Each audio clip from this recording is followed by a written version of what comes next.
Yes, you are now listening to the sounds of Sports Reports as Ordered. And those sounds are brought to you by the Even Keel. Born in Texas, raised in VA, representing New Jerusalem, all you college football fans out there. He said game recognized game. Rutgers and Princeton in the first ever college football game. Jersey in the house. Do me a favor out there. Don't bring feelings to a fact fight. And you know, of course, it's me. Your unorthodox statistician going left so much you thought I was southpaw. Ducking all these things. See that Tyson? See that Wilder? See that Nate Robinson? That's how you do it. But yo, another favor, one more. Like, review, subscribe, share, rate. Do all the free things. Do all the good things. And tonight, we got picks, and more picks. Conference championship picks. NFL picks. We watching the Packers and the Lions right now. NFC North Black and Blue division. But of course, we're going to start this off with a conversation. So, Mr. Logical, I had heard through the grapevine that there was something on your mind. Mainly, man, like most people who are in the college football, you really were locked into this 12-team playoff, and you thought it was going to be different. And I've mentioned multiple times before that it was going to be 3 times what it was before. So we had the 4 teams playoffs. A lot of times it was one SEC school pretty much locked in. The SEC champion tend to be something in one or undefeated for throughout the entirety of the 4-team playoff. It was like Alabama, Georgia, LSU. One of them was either one loss and they won SEC championship, or they had one, or they were undefeated and won SEC champion. Then it was like always a team in third, and maybe they what up? What up, Drake? Morgan, here we go. Shout out real quick. Shout out Solutions Over Excuses to my man Andre Morgan. Links gonna be in the description. Support Black veterans. Support Black businesses. Support veterans of all kind. Like, just support as much as you can. It's free to support. If you want to buy something, buy it at the cost that's listed on the website. We don't do discounts. I don't ask for one. You don't ask for one either. But now let me get back to what I'm talking about. So with the SEC, everything else, they were getting a shot. They were going to get 1 or 2 in there up front. They were going to be the only conference that every year can bank on an opportunity to get 1 almost for sure and a possible every single year. Now with 12 teams, you could pretty much bank the SEC that they're going to get 3, especially with having teams like Oklahoma, Texas coming in. Like, so the 2 better Big 12 teams came into the conference. You're going to get 3 opportunities and a possible every year. This year, I think getting Bama in is a stretch, and they can spin it any kind of way they want, and we'll go back and forth on it. But I personally think that getting them in is a stretch, but that was always a conversation beforehand. So I remember hearing conversations a few years ago when they decided that when it was rumbling to go to 12, people were saying, like, listen, what are we doing here? You mean to tell me that a team that might end up 12, they might be 16 or 17 ranked in the country all year long? Like, do we really think that team is going to get a shot at the national championship or has a shot at winning? That was like the conversation that I heard pundits talking about. Now we've got to that point, and it's like, well, we got Alabama hovering around 12, 13. We got to give them a shot. I don't think people expected Alabama to be that low. You did. You had them at 8-4. But having them around there, it was like, well, I mean, do we let SMU back in if they lose, or do we just let Bama in because we know historically, and I think they went with that choice. So you said a lot of interesting things there. So let me tell you something interesting. Because as I look around these conference championship games, what do I see? Do you know what I see? You probably don't, so I'm going to tell you what I see. I see a Pac-12 team playing in the Big Ten championship game. I see a Pac-12 team playing in the Big 12 championship game. I see a G5 team playing in the ACC championship game. I see a military academy playing in the American Conference championship game. I see a Big 12 team playing for the SEC title in year one. So miss me with all that, as far as, these conferences and the perceived levels of these conferences. So going back to your point, as we were talking off camera, I made the statement that two things can be true at once. Correct. Now, at the expense of possibly sounding like a hypocrite, I'm gonna walk you through this real quick. All right. So I always like Facebook and cut you off and yell and scream. I'm gonna hear you out. Like, it's the thing you do here. Yeah. So one of my points that I like to make is that, and this is based off of what the committee says, is that we look at the whole season. So theoretically, when you say that, that means that you're getting rid of you lost late, and that's going to hurt you. Theoretically, because I'm looking at the whole picture, looking at your schedule from 1 through 12 or 13 if you make your conference championship game. But at the expense of sounding like a hypocrite, when we have these conversations, it's really subjective. People will say, I think South Carolina is better than this team. I think Ole Miss is better than this team. I said the other night, I think that Ole Miss is better than Bama. But Miami decided to lose 2 out of their last 3 games. Granted, they only lost those games by a combined 9 points, but they still lost 2 out of 3. They lost 2 out of 3 to unranked teams. Like, yes, Syracuse is ranked now. Syracuse was 8-3 when the game started. They were. I'm just saying. Ole Miss was 8-3 when the game started. Bama was 8-3 when their game started. They were in the teens, even though they were getting dominated. I know. I get you. I know. But, I have to speak that in there. But that's where I come back to clean it up, because as Syracuse was 8-3, Missouri was 8-3. And we talked about that. They lost to A&M 41-10. They lost to Bama 34-0. They lost a third game that I can't recollect off the top of my head right now. But the point being is that this is a team that was South Carolina. They lost to South Carolina. Actually, they kept that one within a 4-point margin. So okay. But why were they ranked? Because when we peel it back, who has Missouri beat this year? Like, they beat Vanderbilt in overtime before Vanderbilt beat Bama. So we didn't even know Vanderbilt was tough yet at that time.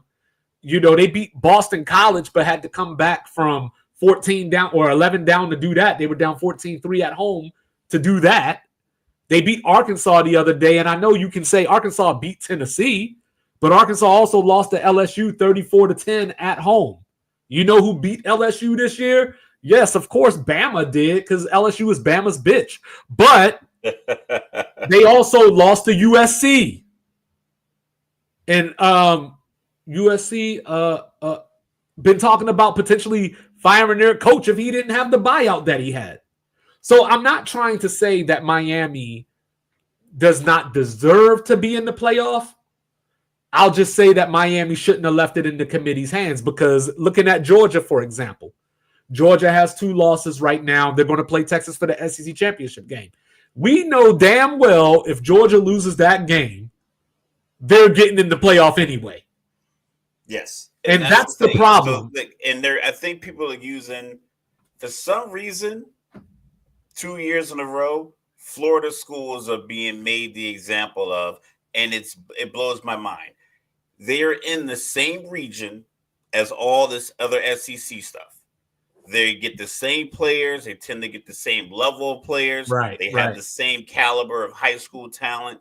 It's not as if you're talking about, and I get it, and I understand that there's a disparity between talent from one state to the other. I know Jersey has top football talent. It doesn't have the numbers that Georgia has. I know that Texas has. I know, like, Oklahoma probably has great talent. Utah's good talent. Arizona has good talent. But when it comes down to sheer numbers and a football, dynasty that's being created, the entire state of Florida can play an all-star game with the high school players from the other 49 states. I've seen it. They had it on ESPN. It was Florida All-Stars versus the other 49 states. Right. So they are a top tier football factory. So for them to get jammed up, I'm just advocating for just them being jammed up 2 years in a row. I get that Alabama plays in a tougher conference and they had 3 losses, and I get we're gonna wrap our head around like, hey, it's a whole season, so it's a rich tapestry, they like to say on First Things First. But if you break down the two of the bad, if you just go 2 losses each, Miami has 2 losses, and then you take Bama's 2 bad losses. They were both to unranked teams that they should have out physical, they should have dominated from beginning to end. It should have been no doubt. After the first quarter, each one of those games should have been 14-0 with Bama having the ball to start the second quarter. It should have been that much of a disparity in those games.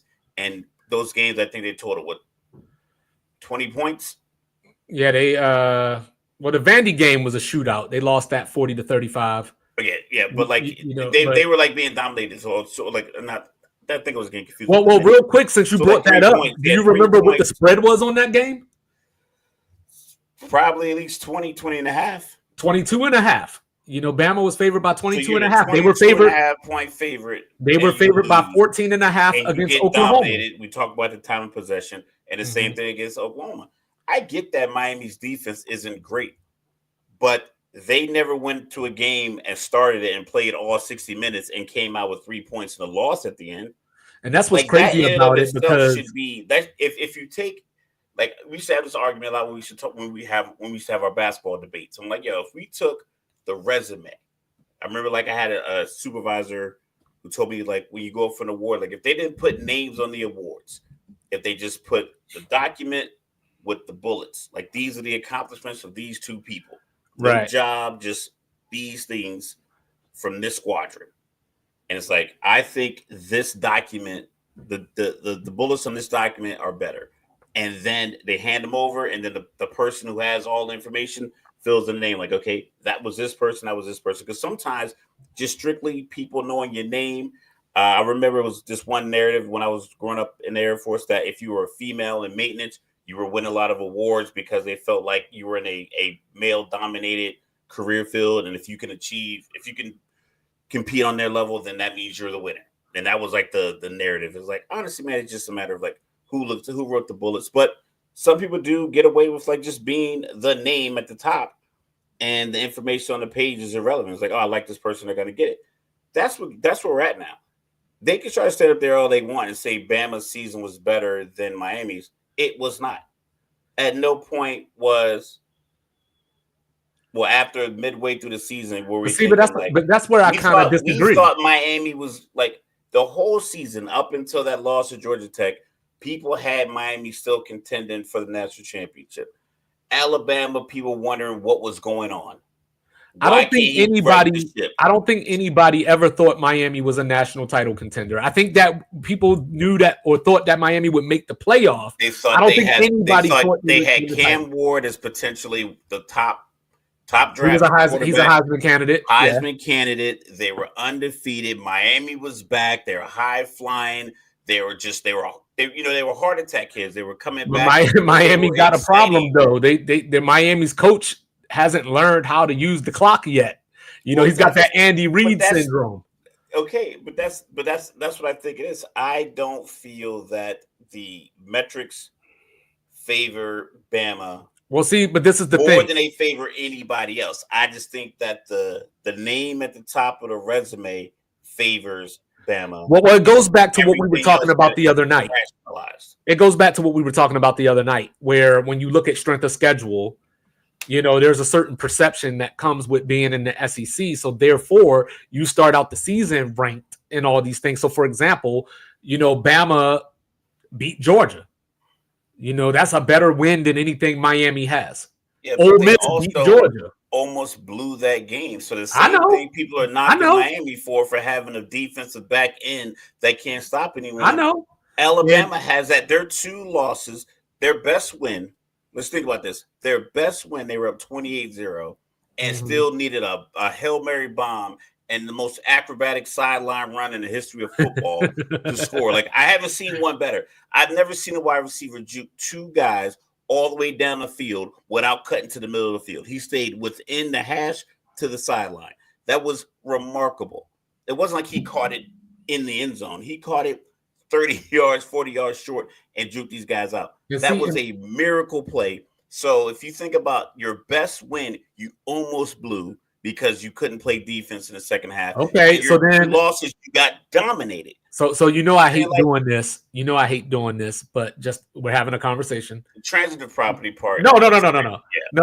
So who was Alabama's first, or I guess their second loss? Like that they have a better loss than either one of Miami's losses. The Tennessee game. But that's the thing. The losses happen. But if you're looking at, I guess it's just what lens you want to look at the losses. Okay, hold on. Wait, let me ask you this real quick. If you're going to compete for the national championship, you shouldn't have two games where you were favored by a total of like 40 plus points where you were dominated. I don't think a national champion has ever, I can't imagine a national champion has had two losses in the same season where they were favored by 20 points. Well, I don't know what they were favored by, but LSU like 2007 won it with two losses. But I get it with two losses, but I'm saying like two losses to where in the same season where you were favored by 3 touchdowns. Well, check this out though. So let me ask you this question then. So, and I know you're going to tell me it's irrelevant, but I'm going to ask anyway. I'll give it some price. So if you took Bama and played Miami's schedule, and you took Miami and played Bama's schedule, would they have the same record? Would somebody have a better record? Like, what do you think would happen if we swapped schedules? Well, considering that Bama's 2 losses were to subpar average teams, I imagine that the schedules it'll probably be around the same, 9-3, 10-2, because they would have lost. They probably would have lost that Georgia Tech game because like people are knocking Miami for that Georgia Tech loss, and Georgia Tech just went to 8 overtimes with Georgia, who they're gonna put in the tournament no matter what, regardless of what happens on Saturday. Right? So is Georgia Tech that good, or is like what is it? Let's be honest. It's because one team plays in Tuscaloosa and the other one plays, and the other one, had Michael Irvin on his knees, doggy style. Like that's it. That's the only difference. Like because there's no metrics. There's no real metric that you can really lock in that favors Alabama. It might be one that favors Alabama over Miami, but they got strength of schedule. It won't favor if that's all it is. And they got the win. I mean, I know you're, as Rob Parker would say, you're poo-pooing their big win, but at the end of the day, it's a W in that column. Yes, and Miami doesn't have a win that can match that. The team that beat Miami lost to the Alabama's best win by 2 points in 8 overtimes, and they had a big lead in the fourth quarter. So it's like, I know it's like transitive problems, everything else, but it's like you have to get if you're saying that Georgia, if you're saying that Georgia's Alabama's best win, but Georgia Tech consequently can't be Miami's terrible loss because correct. I agree with Alabama's best. So that's what I mean. So as far as like all these conversations that they apply to other schools, and I know Lane Kiffin's been out here crazy. Like Lane, you kind of lost a little leverage. You lost to a 4-8 team. You lost to a 4-8 team. You lost in a place where Miami went to win. Miami won in Florida. Like, oh, well, it was a different quarterback. That's not Miami's job to make the lineup for the Gators. They're just supposed to go into the swamp and win. Right. And then you looked bad in it.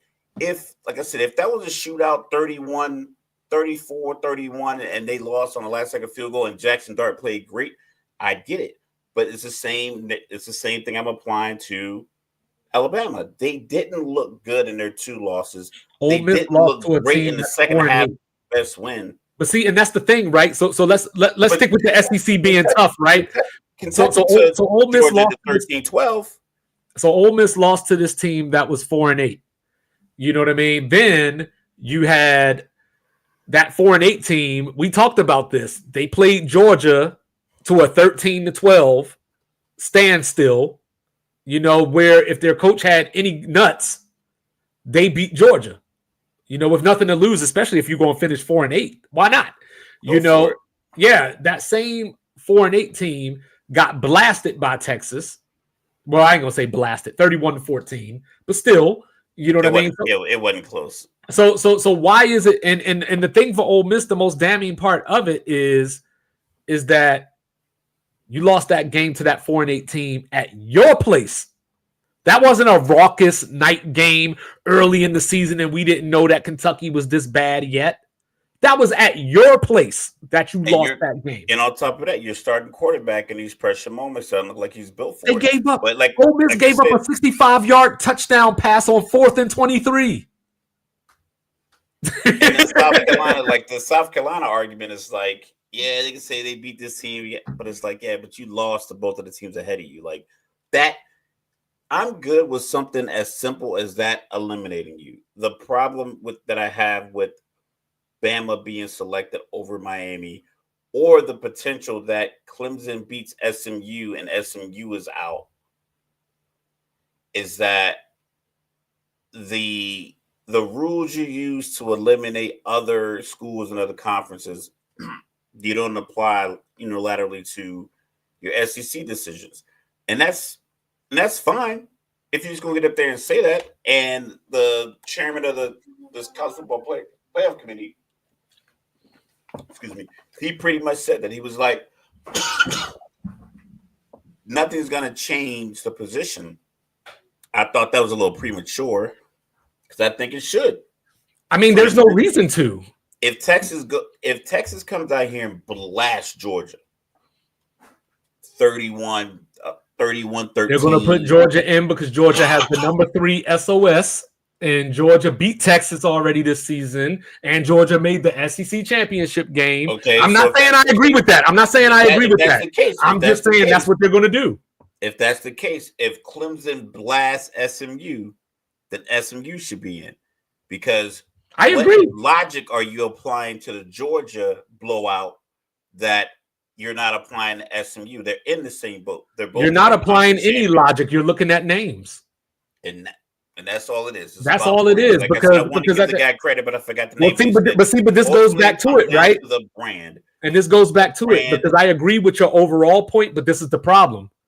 If SMU goes out there and loses that game, they left it in the committee's hands. Just win. So when Oklahoma beat Alabama, they did leave it in the committee's hands? They did, but the committee loves them. So you know what I'm saying? Hey, you know what the committee did? They pardoned Hunter Biden. That's what the committee did. Yeah. Right in your face and tell you the whole year, like the regular season matters. Like we knew it. We knew to some extent it wasn't going to matter. I knew they were going to get as many SEC schools in they could that I felt were eligible. I do not believe at 3 losses prior to your conference championship, 10-3. That's a reasonable year to me. 10-3. But 9-3, the way you lost your 2, and that's like I said, your best win was damn near loss that shouldn't have been. It just screams that your championship pedigree is based off of your former coach and the former players and the former Heismans that held your hall. And I think Miami just used to be hot. Now they're not. And now they're trying to come back up. And the committee's like, nah, I need to see it again, which is BS. Because they're going to I heard somebody say Florida State last year. And they were, but. Well, I heard somebody say today that if Boise loses tomorrow, that Boise should still be in. And I don't think you can sell that one. Because first of all, the only thing you're awarding Boise for in the first place is a loss. Hey, you didn't get killed by Oregon. Come on down. And your name is Boise State. Not that they're the name of Bama, but looking at the G5s, they're probably the most popular G5 in the known G5, from the last decade or whatever the case may be. So they have a little cachet that they've So earned. if UNLV wins, UNLV is in, and they're going to be in at 12? Yes. Because right now, this is the problem. So UNLV is is the next highest ranked G5. Tulane would have been in position, but they lost to Memphis last week on Thanksgiving. So if Tulane wins that game, they might be in pole position if Boise lost. But now they're not even ranked. UNLV's at 20. Army's all the way down at 24. So Tulane, weren't they 17 last week? Well, they were 9-2 going into that Memphis game, and now they're 9-3 because they lost that game. So now they're 9-3 and they're not ranked at all. Correct. So they went from 17 to 26 and beyond. Right. And you know who 25 is? It's probably some SEC school. Oh, Memphis. Yeah. You know what I mean? And so all they do is go like this. You know what I mean? And then so Army's all the way down at 24. Their only loss was the big blowout to Notre Dame. I firmly believe that the committee knows that we're gonna sell helmets. Like, we're gonna sell the colors of jerseys and the colors of helmets to the audience at mass, and we're gonna do whatever we want. And during who gonna stop us? Y'all gonna watch the prime of NFL, the early parts of NBA and hockey is going. We're going to be the talk of the town because it's going to be controversy, but we're going to come out with some cockamamie excuse, and we're just going to say, "Hey, this is it." I know we had this Miami Bama conversation a lot. I kept hearing more pundits talk about it, and I read the comments, and some people are just like, "Hey, I think South Carolina has the best case. I think this team has the best case." Or you know what? Here's one for you. Treat it like baseball. Treat it like baseball. Just have a one-game playoff. Bama against Miami, winner gets in. A bubble playoff? Yeah. Just one. It's only one spot. I mean, I just think you should make a decision based off the same premise. Because I don't want to go FCS and have 24 teams. Because in my personal, like, I look at it like this, because we talked about this with like legacies of different players and stuff like that. And so, for instance, like Tom Brady, which quickly, if Malcolm Butler doesn't get that interception, did that ruin Tom Brady's performance in that Super Bowl? He still was MVP. Like, he did everything he could do up until Russell Wilson getting the ball back. And Edelman got that MVP, didn't he? No, he got it for the Rams game when he caught the passes. Okay. So Malcolm Butler doesn't get that interception. Tom Brady doesn't have 7 Super Bowls and 5 MVPs. That doesn't ruin his, because he did everything he could do. Right. So if Miami beats Syracuse, they're 11-1. Their season was what it was. Their other 10 wins would have been just as mediocre as everyone deems they are next to 2 losses. So like that one win against Syracuse shouldn't like put them, because they would have had them third, right? If they would have had that one win versus Syracuse. So at 11-1, they're third, and at 10-2, they're completely out at like 14 or 15. It's like, to me, a 4-point loss shouldn't swing you 11 spots. Meanwhile, the team that they leverage ahead of you is not even in contention for their conference championship, and hasn't been for a couple of weeks. Yeah, and even if they were in contention, you didn't believe as a fan that they were primed to win it. Like, I didn't think. Yeah, literally, if Alabama beats Oklahoma, they're playing Texas this weekend. It's that simple. It's that simple. Speaking of which, we got these championship games to talk about. You know what I'm saying? So we ain't going to get to all of them because there's like 9 or 10 of them, and we got some other things to talk about. So just some quick picks real quick. You know what I'm saying? Mr. Logical, I'm taking Tulane over Army tomorrow night. You know. Well, I don't have a dog in this fight, except the fact I was an Army brat. I'm saying go Army. I'm taking, forgive me, Topper Nation. I'm taking Jacksonville State over Western Kentucky in the Conference USA Championship. On Saturday, I'm taking Ohio, the Ohio Bobcats, over Miami of Ohio in the MAC title game. And then in the Sun Belt, I'm taking Louisiana over Marshall. And then we'll see if Marshall's head coach ends up at Southern Miss after all. So let's start it with tomorrow night. Up on the, I believe it's on the Smurf turf. You got UNLV getting their rematch against Boise State. Hold on real quick. What's that? Dan Campbell Have been running the ball well all game. Went for it on 4th and 1 on their own 31-yard line, up 3 minutes something left in the third quarter. Got stuffed. Panay Sewell got beat. Yeah, you figure you can rub out. I'm watching it now. Yeah, good to go. Yeah, I got it on. I just wasn't looking. And he fumbled. Yeah, well, I picked Green Bay to win, so come on. Down. Yeah, so let's go. They got a golden opportunity. But yeah, we're going out to Albertson Stadium out in Boise, the Smurf Turf, UNLV. So the first time they played, it was down in Sin City. It was also Ashton Genty's worst game of the season. In that game, he had 33 carries for 128 yards. That's a bad game. 3.9 yards per carry. It was his second lowest rush total of the season. The first being 127 against Portland State, but he only had 11 carries in that game because they obviously destroyed Portland State. So UNLV played him better than anybody else this season. 29-24, Hajj Malik Williams got loose, with his legs. This is not a given for Boise.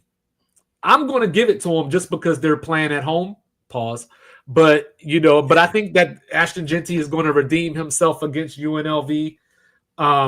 Keep an eye on Ricky White, the star receiver for UNLV. He leads the nation with 4 blocked punts this season. And he just happens to be their best wide receiver as well. Boise still has the same game manager at quarterback. So it's going to be a close game still because unless Ashton Genty runs for 300 yards, UNLV is going to be right there until the end. I just think they loaded the box against him. It was that 3.9 a carry. It looked like 3.9 a carry. It looked like he was going to need 25 to 30 carries to break 100. And I'm always interested in games like this because UNLV head coach Barry Odom has his name flying around the West Virginia job. So I just always wonder, like when these coaches, I remember Brian Kelly when he left Cincinnati. They made the bowl game against Florida, the Sugar Bowl. He bounced, and somebody else coached the bowl game. Lincoln Riley. So it just makes me wonder, what I mean? If he's focused on the task at hand, because if he has the job, he has the job. Doesn't matter if he wins or loses this game. And what do the players know? Just like the Marshall situation, right? Like if Marshall has been listening to all these clippings of, hey, your coach is taking the Southern Miss job, do they come out flat and play hard, or do they say, oh, he leaving anyway? I mean, we saw it happen with Florida State last year where guys just knew, like, I'm out. So they just played the game, and you play as hard as you can, but you're playing 3rd and 4th string guys who probably didn't see the field much that year. Right. It's always interesting conundrum that you find yourself in as a coach because people know. They know how you prepare for the week. We talk about, Lincoln Riley a lot when he was in Oklahoma. They win that game. They're in the college football playoffs, but they just lose a game they probably should have won. I think it was a winnable game. Yeah. And then all of a sudden, I think it was against Oklahoma State. It was at their rivalry game. They lose that game Saturday, and Sunday midnight, he's on the tarmac with his whole family in Louis Vuitton luggage. After denying that he was taking the job. After denying it altogether. And he was there the next day. And everyone's like, yo, we got Twitter. We can, before it was called X, we can see what's going on here. So if the players know, but this could be one of the situations where UNLV is like, after this whole year, everyone's arguing if Miami should be in or Bama should be in, if this team shouldn't be in. It's like, we win this game, we're in. We're in the tournament. And it's crazy with the stakes. And it's crazy with the stakes because right now, in my opinion, if Boise wins, they're the 3 seed and get a bye. As is, they're already ahead of SMU. They're already ahead of whoever the Big 12 champion would be because they're 15 and 16 right now. Boise's at 10. I'm sorry, SMU's actually in front of them. But if Clemson wins, that's what I was trying to say. If Clemson wins, then Boise will get that 3 seed and get the bye. But if UNLV wins, they're the 12 seed. So here you go. This is a playoff game already. You don't have to wait a few weeks. You got the playoff game right now. Ashton Genty is already the 5th leader in single season rushing yards. He should pass Marcus Allen tomorrow for 4th. He's 341 away total from catching Barry Sanders. So we'll see what he can do tomorrow. And if they win, he should break the record in the playoffs, and you can't beat that. So there you go. It's be tough. But give me Boise. Yeah, I'll take Boise in that one, but it's gonna be interesting. It's gonna be interesting to watch. I'm definitely gonna check that out. All right, Lucas Oil Stadium. You know, there's another name in the West Virginia hat. That name, and you've heard me say it a lot, Andrew Kotelnicki. He came in from Kansas. He's the offensive coordinator at Penn State. Now, this is the question that I have for Penn State. Are you going to bring the Ohio State mentality when you played Ohio State and you played it close to the vest and conservative? Or are you going to bring out the mentality that James Franklin had against Minnesota, where on the drive where they were trying to run out the clock, he went for 2 fourth downs and faked the punt? Which James Franklin shows up? Forget the players. Which James Franklin shows up? Is he scared? Or scared might be the wrong word. Is he cautious? Yeah, against the better team. Are they a lock? Are they a they're a lock. They're a lock? Yeah. I mean, they're number 3 right now. If I'm a lock, I throw caution to the wind because you have an opportunity to go like this. You're gonna play your game plan, but touchdown. Yep. So Oregon's gonna do Oregon things. It's gonna be a lot of motions. There's gonna be a lot of like throwbacks. There's gonna be a lot of just flash with their quarterback and their running back combinations. So you're like, you know what? We're in. And right now they're sitting at they're the 5 seed, correct? Correct. They lose. I mean, you're 6. Well, some arguments say that if they lose, they might stay at 5. Yeah, you probably end up right at 5 because depends on how the SMU. But if you win,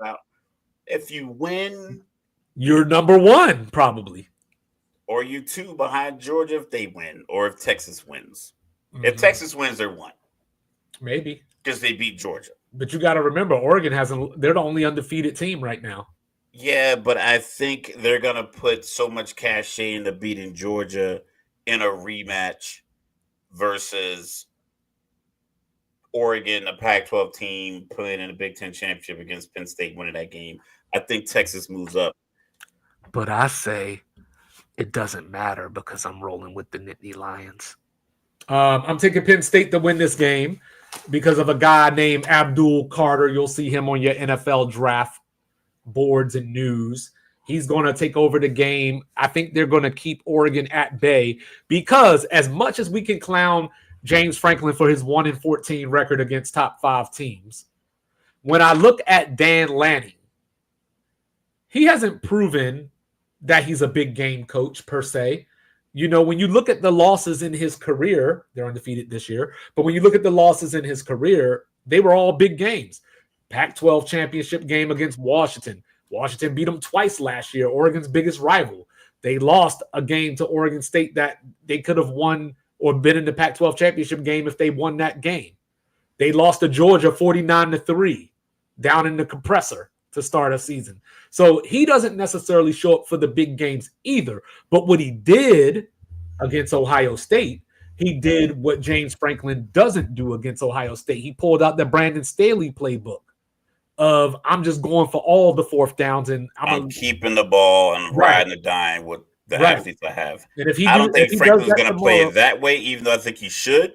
Right. Because like going into the playoffs as a 5 seed, 11-2, or going in as a potential number 1 or 2 seed at 12-1, it's a big difference. But in the same sense, if I'm 5 and I get potentially UNLV, I just want to play. You want to play with confidence. You don't want to play so passive or so nervous that even when you're in the playoffs and your games start, now you're concerned about, did we not play it tough enough, or did we put something on film that people are going to, capitalize on? Do I go back to playing conservative because now it's win or go home? Right. So it's like what kind of moxie, what kind of swag does he bring to his coaching decisions on Saturday at Lucas Oil, or does he just say, you know what, I'm in no matter what? You know what's so crazy though? the last 3 years, Penn State is 32-1 against teams not named Ohio State and Michigan. Penn State is the beneficiary. Penn State is the beneficiary of the 12-team playoff. Because I hate when people say, but he ran into Kobe, but he ran into, I guess Penn State ran into Ohio State and Michigan. If you think about it, I still believe, yes, I know they are probably excited about playing for the opportunity to maybe be ranked number 1 overall in the country. I know that's probably a huge feather in everyone's cap. Playing with house money, but I'm willing to bet they wouldn't have mind taking this week off if Ohio State could have moved the ball against Michigan. We could just not be playing. Because think about it. If they're going to be 5, if they lose, it's why even roll the dice? I got guys with tight hamstrings. I got guys that for one, they haven't won they haven't won the Big Ten since 2016. For 2, if Penn State wins, it'll be James Franklin's 100th win at the school. But the question that I do have about Penn State in this game is, and it's a big question, is if Abdul Carter can't be effective, can the corners do enough to slow down those receivers at Oregon? Penn State's defense only giving up 14 points per game. They gave up 20 to Ohio State. If they hold Oregon to 20, they win this game. So then you got the ACC championship game. Saying who's in that, Mr. Logical? The Clemson Tigers. Miami Hurricanes versus FSU. You wish. Versus the NCAA. You wish. So here's the question. So here's the question. Do you know where the ACC championship game is played? Is it in Charlotte? It is Bank of America. So you know what that means? That means it's going to be a lot of orange. A lot of orange in that crowd. You know what I mean? So Texas fans travel. But they ain't Texas fans. They SMU fans. I'm talking about the state of Texas. I saw a video the other day. They were at SMU, and it was like, "What's your biggest financial flex?" This girl was like, "Well, I have 3 houses." Okay. So it's like, I got a rare Rolex. It was like, I guess it's some money that comes out of this Dallas private school. Or whatever. Let me tell you, there's some high schools that have a bigger stadium than SMU. Money. We know that SMU alums are willing to. It's probably people out there buying plane tickets or allowing their private jets to fly fans. Because we saw the Pony Excess. We all saw it. So I imagine that the first time in the ACC championship game in North Carolina, flights from Dallas to Charlotte direct is popping. You remember that Cameron song, Curtis? Vaguely. Yeah, with the little diss song. Well, Clemson, thanks to Miami, hit the hopped out the casket, bastard reincarnated. Dabo Swinney in ACC championship games, 8-1. No transfer portal. SMU's coming in first year in the conference, undefeated in the conference, but of course, me. They didn't play Clemson. They didn't play Miami. They didn't even play Georgia Tech. So I'm not saying that they had an easy schedule. I'm just saying what's going to happen the first time they meet resistance, because Clemson's going to get pressure on them. Clemson also is one of the leaders in the nation in turnover margin. But of course, always injuries, right? Is RJ Mickens going to play? Is Shelton Lewis going to play? SMU, on the other hand, also gets after the quarterback. They also have Brayshawn Smith, who has 1,157 yards, 14 touchdowns on the season. Their season started off kind of wonky. They started off with a tight game against Nevada. Preston Stone was still the starter. He was the starter last year until he broke his leg. And then Kevin Jennings took over, won the American Championship, played in the bowl game and everything against Boston College. So Preston Stone came back this year, and SMU has not looked back since they made the switch to Kevin Jennings. Yeah. Their only loss on the season is an 18-15 loss in the last seconds against BYU. They were driving and had a turnover. Clemson has a chance here to disrupt this whole playoff, because if they win, we get back into that conversation of SMU or Bama. And as I look at this, Clemson wants to keep this game in the 20s. They can't beat SMU in a shootout.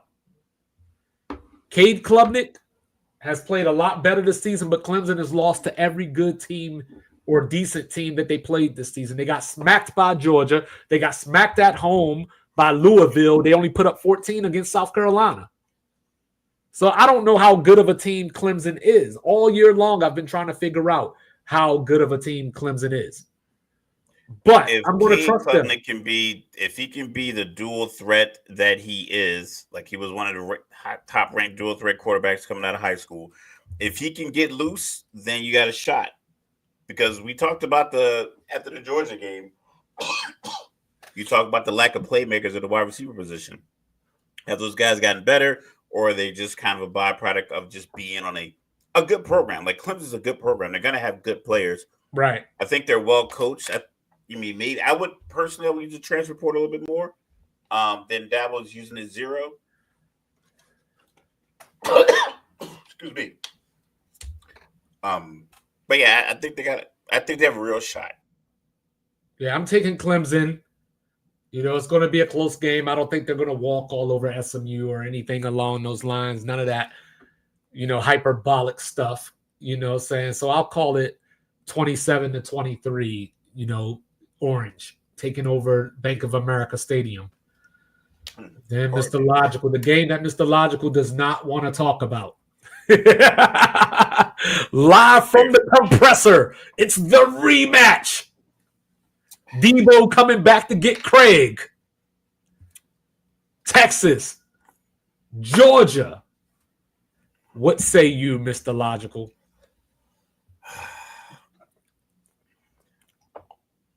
I think Carson Beck,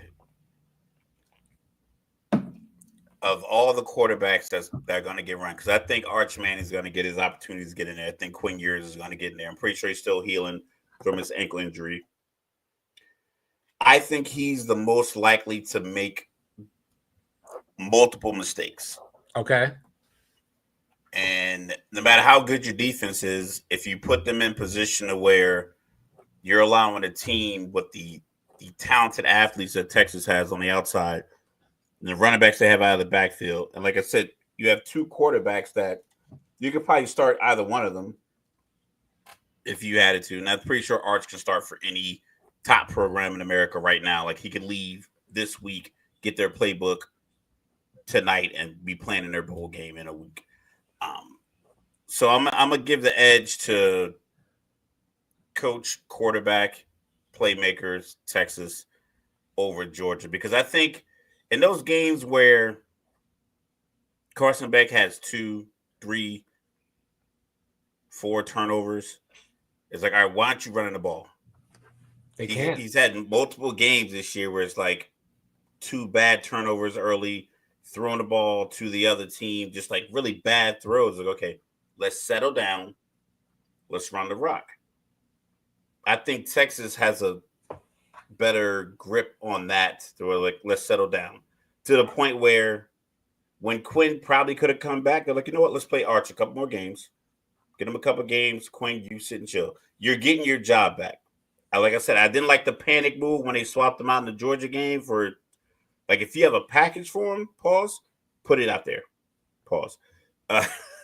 But if you just want to ride it out with this guy in his first SEC championship game, I ride with Quinn and, Sark. I like Kirby Smart. I just think that I've watched them let Carson Beck make too many mistakes and not correct it with game plan. They just figure they just out-muscle you.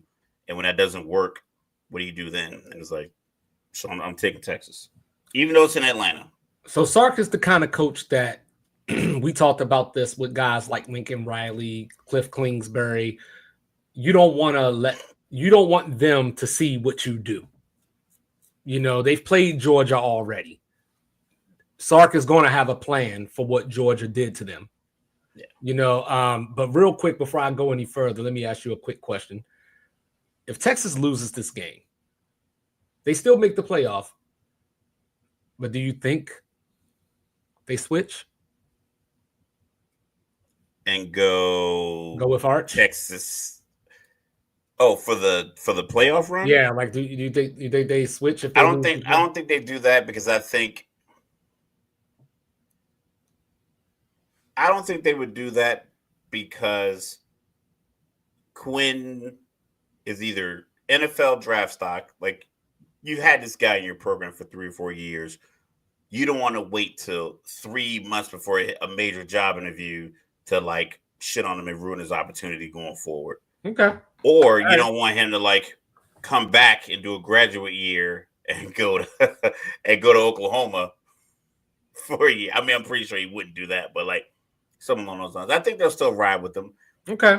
So in that first game, Carson Beck did have 3 interceptions, all in the first half. But Georgia kept getting the ball back and getting short fields. In that game, they had 7 sacks, 10 tackles for losses, held Texas to 1.1 yard per carry. Yes, I said that right. So I expect another defensive struggle. The score was 30-15, but it wasn't really indicative of what Georgia did to them that night. I do think that Georgia has the advantage as far as they've been battle tested. Texas had the battle against Georgia. They failed that. They came back last week, went down to Kyle Field, and they shut A&M down. They held A&M to 7 points. The only reason A&M got that 7 was because Quinn Ewers threw a pick close to the end zone, and they had a short field, got in the end zone. Texas is second in the nation, only giving up 11.7 points per game. Real quick, Mr. Logical. Do you know who number 1 is? In the nation? Yes. Scoring? Defensive scoring. Who leads the league in giving up the least amount of points? Ohio State. Well, they've been good to give up less points last week. Yeah, they only gave up 13. But anyway, Texas held every opponent that they played this year, besides the Gators and their third string quarterback, under 300 yards, to include Florida in that first matchup. So Georgia's been up and down all year. Texas has been the steady hand. But when I look at Texas, I think about what I just said about their defensive stats. And I'm like, there's a Kentucky in there. There's a Florida third string quarterback. There's A&M with a freshman quarterback. Colorado State. I'm looking, and I just don't see it. So I think this is going to be colleges that give up 40 points a couple. Like I know you played 10 games. I know if you played 10, 11 games, if you give up 40 points a couple of times, that brings your overall average to like 9. They haven't done that, so it's like it's a lot of teams giving up 30 or 40 Georgia, points. So Texas, leads the nation in red zone defense as well. So that's where the game is going to be key. When Georgia gets to the red zone, do they get 3 or do they get 6? That's what this game is going to come down to. Georgia still leads the nation in drops, so you can't trust the wide receivers. But I just think it's just not a good matchup for Texas. I'm not saying it's going to be the same thing that we saw last time. I just don't know what changed outside of Sark having what he thinks is a blueprint of Georgia. I'm taking Georgia something along the lines of 21-16. I like Texas 28-20. I think Sark hits him with the screen pass because obviously 1.7 yards a carry. Defense is they're just overwhelming to run. So instead of calling the first down stretch play, right, come up because he's been calling a lot of action with their motions, a lot of fake here, Quinn Ewers, one hand fake this way, flip the ball this way. I think they've been kind of working on little things like that, little misdirection stuff, because most teams, when they swarm to the ball, like when they stop the run like that, and everyone just kind of swarms to the ball, that normally means somebody has to hold the backside. And if it's any kind of misdirection, and this guy's one-on-one on the outside with any athlete on Texas, that's a task. If you get that off a couple times for 12 yards, 14 yards, then it's like, okay, now we can't just keep collapsing the box. They're not going to just try to overpower us with their big offensive line. Once it gets down to that point, I think we'll be good to go. And I'll trust the offensive-minded coach to make adjustments in the rematch over the defensive guy, because what the defensive guy's gonna we're just gonna keep doing what we're doing until he sees something different. But when you see it on that first couple of drives, you might not have a real plan for it. Okay, fair enough. And then the one that I'm looking forward to more than any other, the Big 12 championship game, where you got a Big 12 team playing against a Pac-12 team. Just like, hey, the Alamo Bowl is in a few weeks. And the rumored teams for the Alamo Bowl are Arizona State, Iowa State, BYU, and Colorado. So Big 12 opponents, but they're representing the Pac-12. But anyway, so let's talk about this. So Arizona State is looking for their first conference title since 2007. Iowa State, on the other hand, is looking for their first conference title since 1912. 1912. So America, allow me to introduce you to Mr. Rocco Beck, who in this game will become the only other Iowa State quarterback in history besides Brock Purdy to throw for 3,000 yards in a season. And what's up with these Iowa State quarterback names? Brock Purdy, Rocco Beck. Like, come on now. But anyway, this is Iowa State's first time even being in the Big 12 championship game. They're going to have to deal with Cam Scatterboo, the 8th leading rusher in the nation. The reason that I say that is because Iowa State gives up 174 rush yards per game. So there should be gaping holes, so to speak. But also there's a problem for Arizona State. Their leading receiver, Jordan Tyson, hurt his arm last week in the rivalry game against Arizona. He's not going to be playing. He had 1,101 yards on the season. The next leading receiver, 291. So it's going to have to be a whole lot of Cam Scatterboo. Sam Levitt, the quarterback, is a freshman. Is the stage too big for him? Now, I do like Kenny Dillingham, the head coach. He came over from Oregon, of course, and he is an Arizona State guy through and through. He went there. He was on the coaching staff with Mike Norvell back in the day, and now he's at his dream job.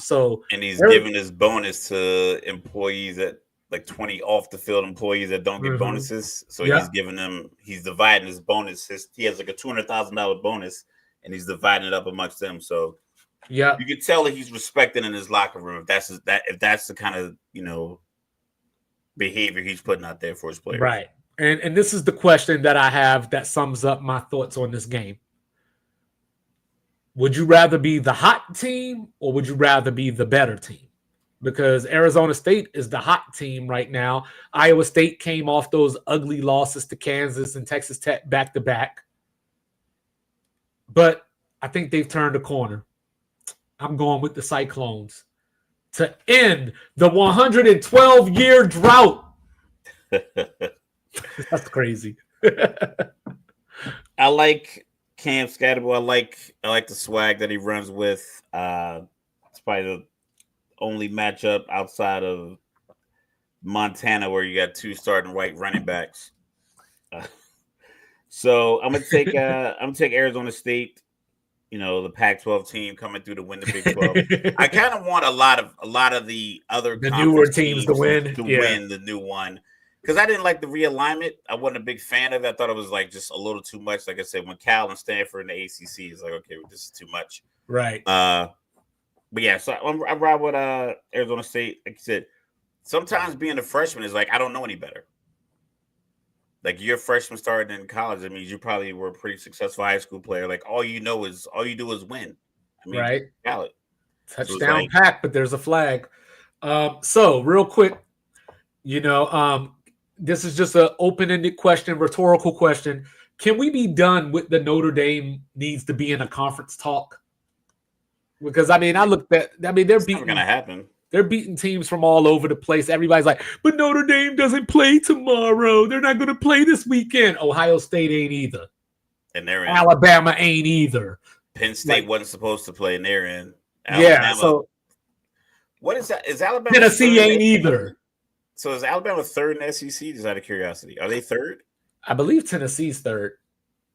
because Tennessee has the head-to-head over Bama. Okay. Yeah, because Bama was in the driver's seat until they lost to Oklahoma because of their win over Georgia, and then Georgia beat Tennessee. But then Alabama lost, so that shifted Georgia up, shifted Tennessee up, and then Bama's there. But my guys down at UCF, hashtag UC Facts, the trolls of the year. Not only did they claim a national title back in 2017 when they couldn't get into the playoffs, but they called USC to check the availability of Lincoln Riley to be their head coach. They made the wrong phone call. You should have called Columbus, dummies. I don't know. I don't know what Ryan Day has done that says does he have just a good talent base? He can just front load talent, or is he actually a good coach? I think he's actually a good coach. I really do. Is he just flooded and just blessed with the fact that people want to wear the scarlet and silver, and gray? Yeah, I think it's one of those things that what's the word I'm looking for?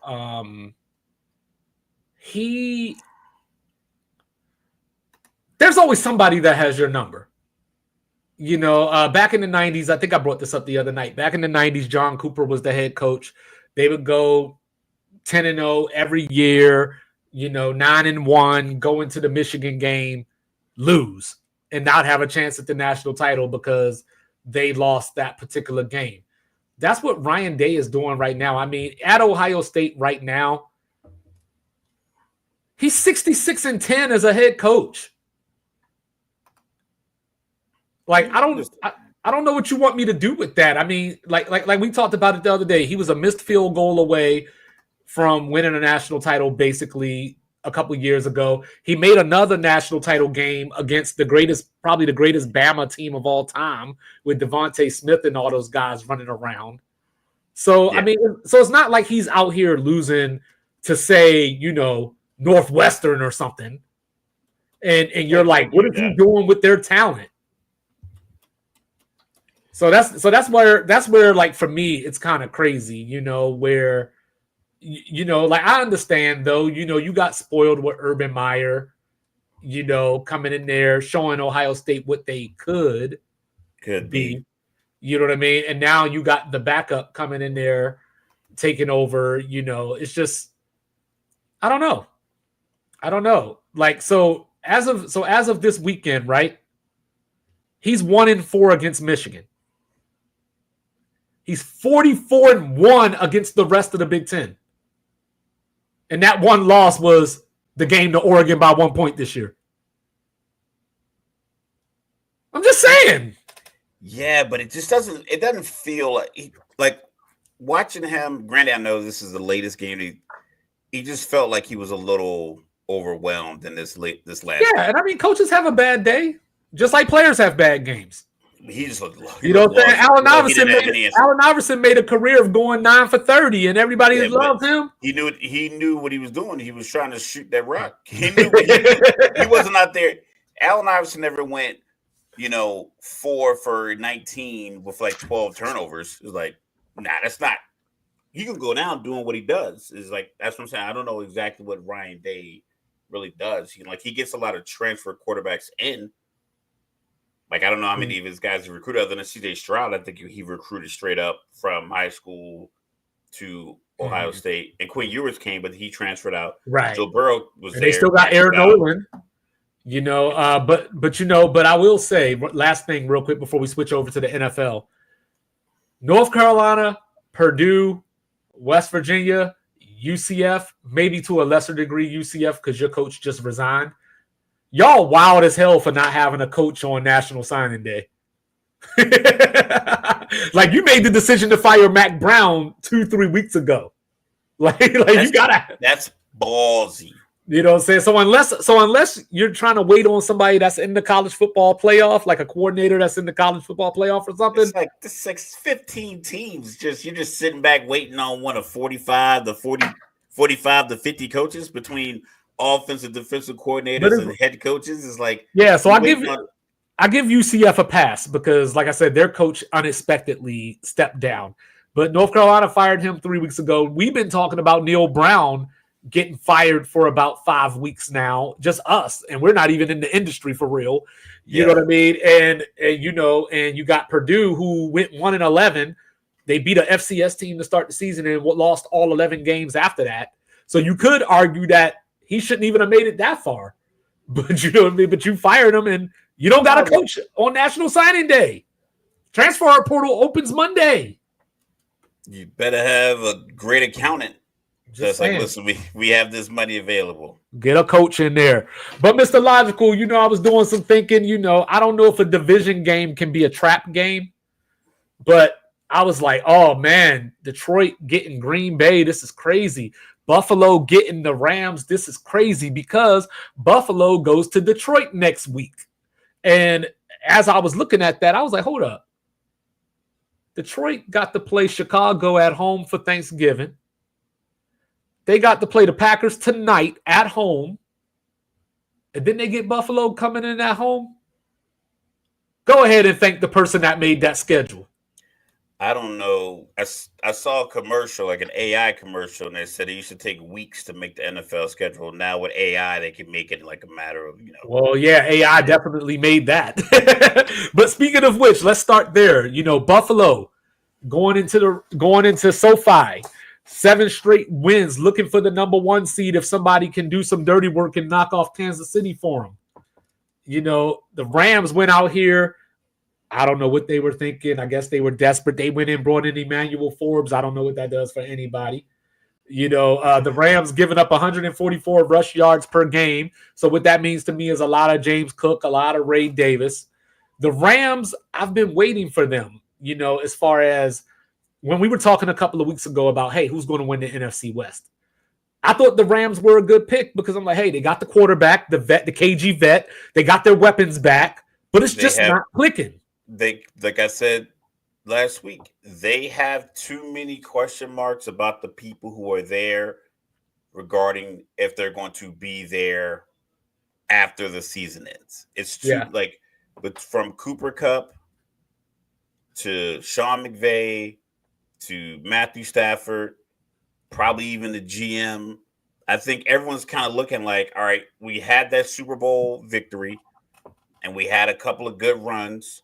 We had the unexpected run last year, but it's like, do we want to be San Francisco next year? Right.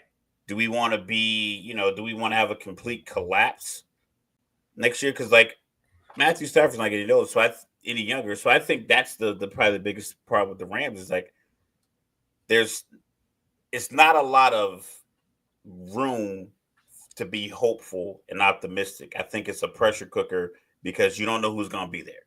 And I think every week plays out that way, where it's just like, this could be the week. I think this is the time. This is the game they should win. And it's like, they don't look like, they gave up all those yards to Saquon. Probably didn't think it was going to be Philly after the fact. But going into it, like, we think they match up well. They got 2 rookie of the year defensive rookie of the year candidates playing up front, playing top-notch football. Those guys got manhandled. So it's like, as this starts to build up, as guys come into practice, come into work, like, man, I can't wait for the season to be over. People planning their Mexico trips, stuff like that. It starts happening. So I know we talk about trap games in college. Do you believe such a thing exists in the NFL? Like Buffalo could be looking ahead to Detroit? Absolutely. Okay. Either you overlook a team because either what you saw on film or what you've seen or you played against them, like the way Kansas City played against Aiden O'Connell. Aiden O'Connell had 300 yards passing. Mm-hmm. Aaron Rodgers had 300 yards passing in 35 games. Yeah, so actually, I'm glad you said that because if he doesn't throw for 300 yards on Sunday, it will be officially 3 years to the day, or to the weekend, I should say, that he didn't throw for 300 yards. So I think teams can. I think you can take teams lightly because you got to come up with the game plan. And for instance, when Miami didn't have Tua, and they were starting. Insert quarterback name here. Pro Bowl Huntley. When you in your game plan, your defensive coordinator did not pound the table for anybody other than, hey man, let's just keep a guy on Tyreek so he can't just throw it up like Tyreek's done there somewhere. That's it. You don't have to worry about him inside the pocket. You don't have to worry about him outside the pocket. You don't have to worry about his legs. You don't have to worry about his arm strength. It's like, we need to play our game. You guys keep in the pocket. Let's get your hands on them. Don't be handsy with the wide receivers, giving them free penalty yards. That's the game plan if you're playing against Skylar Thompson. But when they played against Josh Allen, they weren't like, all right. They were focused. They were locked in. They were like, listen, you can't do this. Do not rush up the field. He will step here. He will do this. It was like, it's different. I think with Buffalo and the Rams is like, if you stay connected to Puka and Cooper and just play your game, like, they can't stop the run. A lot of the tight ends are probably already knowing, like, hey, listen, we're going to do a lot of 3 tight end sets, a lot of just smash mouth football because they can't stop the run. Well, give me Buffalo. Yeah. And real quick, since we brought it up, do you know who the last team Aaron Rodgers threw for 300 yards against is? Green Bay. Detroit. No, it was the I Own You game. Oh, Chicago? Yeah, it was that game. That was the last game he threw for 300 yards. All right, so I'm going to skip around a little bit. Sunday Night Football. The Chargers have been on the brink of beating Kansas City all throughout Patrick Mahomes' tenure. They just can't get it done. It's almost like a Penn State-Ohio State game. Patrick Mahomes is 34-5 against the AFC West in his career. Can the Chargers finally do it? If they take, and I said this the last time, and they didn't do it because no one ever does. Just take the field goal. If you're in field goal range, don't play for a field goal.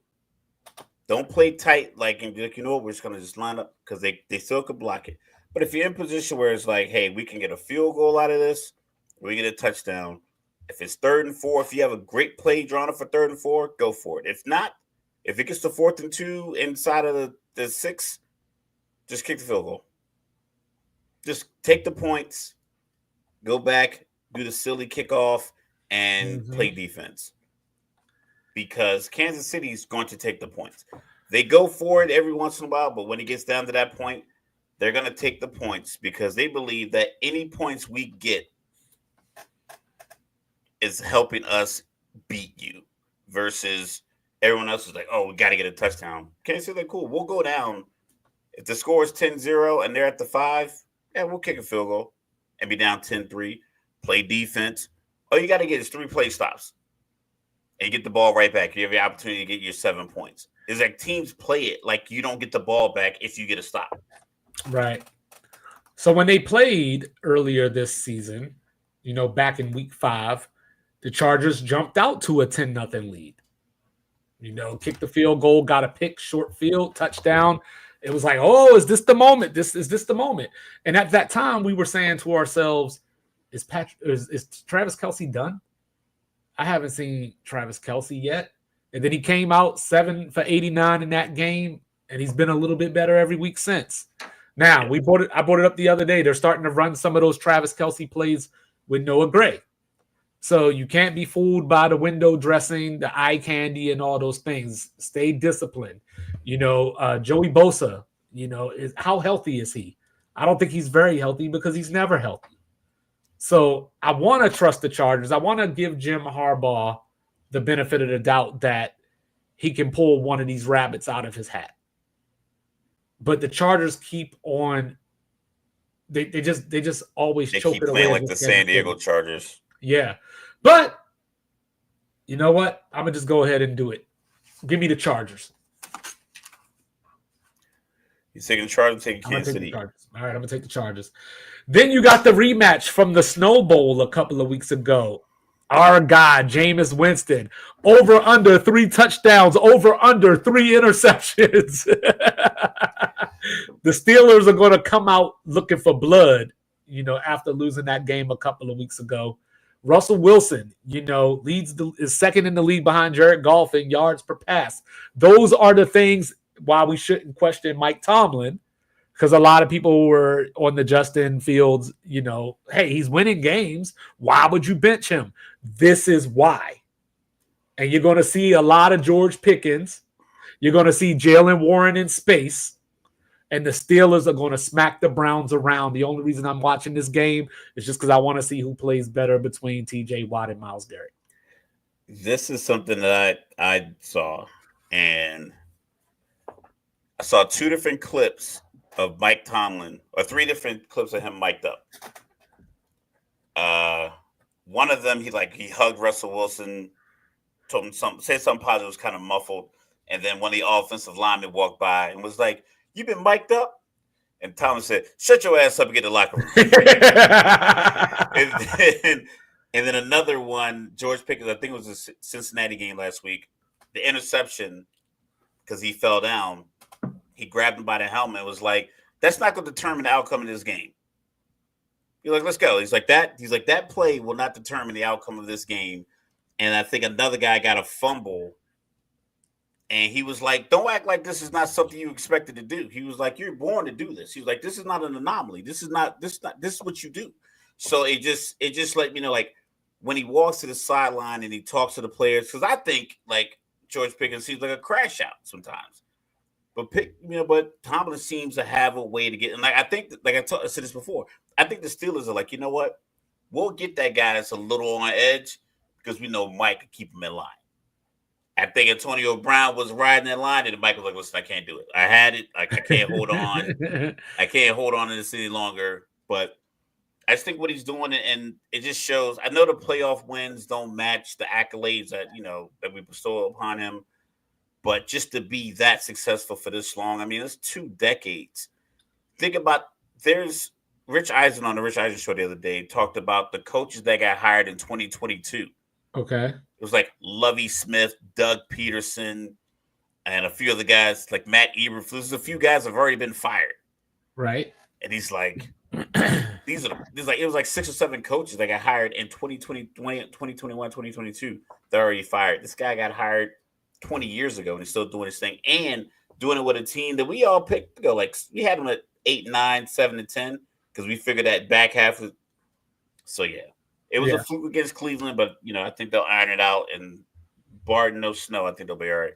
Okay, one of the games that surprised me this season because it was such a low-scoring game, 16-6. Seattle a couple of weeks ago took care of the Cardinals. James Conner hasn't been the same in the last couple of weeks. In that game, it was a close game, tight game, until the real Cincinnati cornerback, Kobe Bryant, took it to the house. Shout out to Ahmed Gardner. I guess they call him Sauce.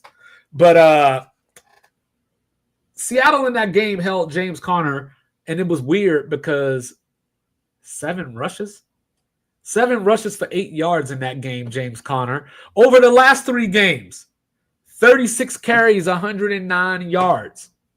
Just in case you were wondering, that's 2.7 yards per carry. Only problem here is that I don't trust Geno Smith in big games. Now, when you get Seattle away from Seattle, there's no Legion of Boom walking through that door. There's no Russell Wilson walking through that door. I'm taking the Cardinals. Taking the Cardinals. I just got to see something because it just kind of blew my mind that. Oh, he going to go for it on 4th and inches? No, don't say anything because I'm behind you. Okay, I'm just saying, like, you know what I mean? Like, 43 seconds left. I don't know. We'll see what happens. But yeah, I got the Cardinals. And then I'm gonna go up to Minneapolis. I'm gonna take Seattle because I've been riding with them as the most consistent team in the division. I think they're gonna win it out. Then I'm gonna go up to Minneapolis. My guy Kirk Cousins. Each week we are getting closer and closer to feeling the big Penix energy. Pause. Kirk Cousins 4 picks last week. Now he is the reigning leader of interceptions in the NFL this season. Also has 12 fumbles. The Vikings are still ticking along somehow under the radar. They're almost the NFC version of Pittsburgh. They're that team that keeps winning. And then when you kind of look back and peel it back, you're like, how? But they're winning. They obviously got their eye on this game right now. Maybe it's a Kevin O'Connell thing. A couple of years ago, we talked about how Minnesota won all these one-score games. Well, 4 out of their last 5 wins have been one-score games. So call Baloo. The Falcons are in a tailspin. And they ain't winning this weekend either. My man said call Baloo. Oh, y'all don't know about tailspin. Oh, that was a good one, Mike. That one got me. Yeah, I got Minnesota. I'm just gonna be honest. You gave up on your team, huh? I mean, I'd hope that they win, but as far as like to have an honest conversation about sport, like if someone picked Atlanta over Minnesota, I'm like, I don't know what Atlanta has shown you in the last 3 weeks that says, hey, they're ready to beat a team that only has 2 losses, who plays tough defense, that can rush the passer, who can run the ball, who has the top flight wide receivers. Well, like theoretically, this is where your veteran quarterback leads you. Theoretically, this is where and it's against his former team as well. Yeah, but the thing about the veteran quarterback is playing a lot more like the guy who replaced him used to play. I think it boils down to they got 8 games of film. They were like 6-2, 6-3, right? They had all this game film, and then people just kind of realized, hey, you only have to cover 2 people on these routes. Like, you only have to focus on Drake London, so wherever he goes, and Moody going the opposite way. Like, they pretty much have Drake do this over here, and then they got Moody coming across here, and then Pitts and McLeod are just kind of in there in the mix, and maybe Bijan out of the backfield. But they use him so much in the run game, and a lot of his passes are just deliberate, like they're screen passes to him. Like they're getting the ball to him so quick, you just react to him getting the ball. Because the passing game, literally, I'm not even calling them threats. There's only 2 people that get targeted 6 to 8 times a game. Mm-hmm. And, so it's just like. So they got a Ravens problem. They do, because Kirk Cousins, from what I can recall, he had big targets at wide receiver. He had the big tight end. Hockenson as a tight end, if they just put Pitts in a room and just put on Kittle, Hockenson tape, like, listen, just watch this. Watch what these guys do that, and you'll get so many passes from Kirk Cousins. It's like, for some reason, no one's opened that box. But so he's not a threat. He's not a threat in the pass game at all. You try to put him out wide. I don't know why you want to put a corner on him. He's not a great route runner. And they're just going to leave him out there one-on-one. So you're not a factor in blocking if the pass is caught. You're not a factor in the run game because you're not a good blocker at the point of attack. Mm-hmm. It's just there's no offense, and then there's no push up the middle defensively to make the quarterback uncomfortable. So there's not a lot of rush off the edge. So there's not a lot of opportunity to create turnovers consistently, or at least force hurried throws, things like that. And so there's like, if you can't do that, like if you can't move the ball offensively and you can't get to the other team's quarterback, you have 3 or 4 game losing streaks where you're getting blown up by rookie quarterbacks. Yep. So all right. So Jets over Dolphins. Boy, stop.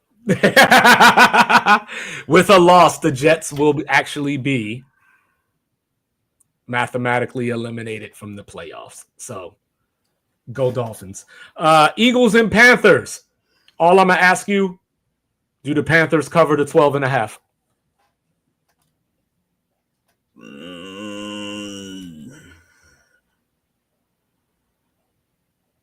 Philly's up 18 late, and they get a late touchdown.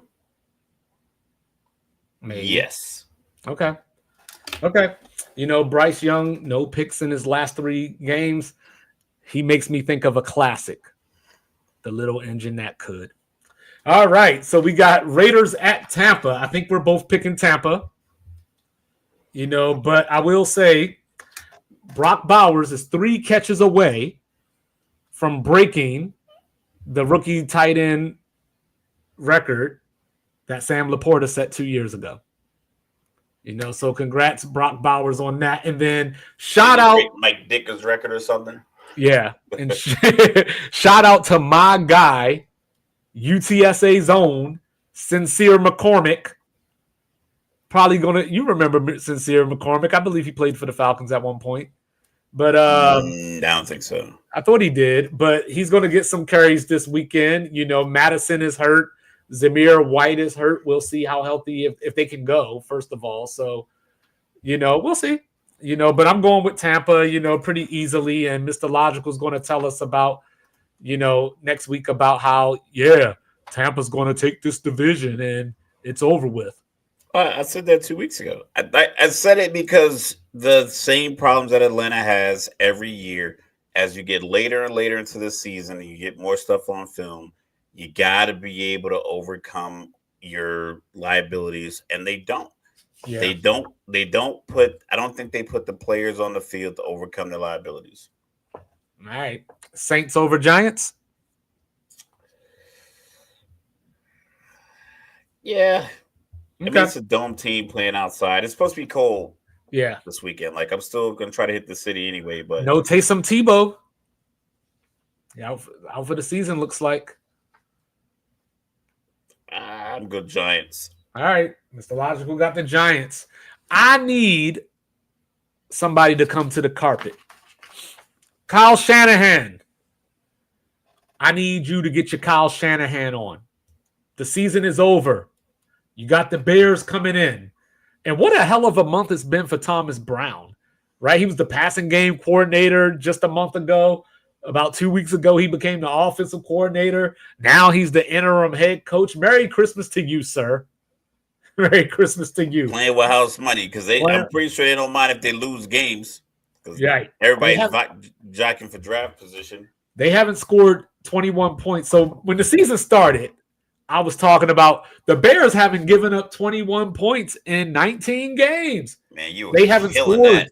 They haven't scored 21 in the last 6 games. 6 game losing streak. The way that game ended on Thanksgiving is just indicative of I'm screaming at the television. I know. Everybody in America.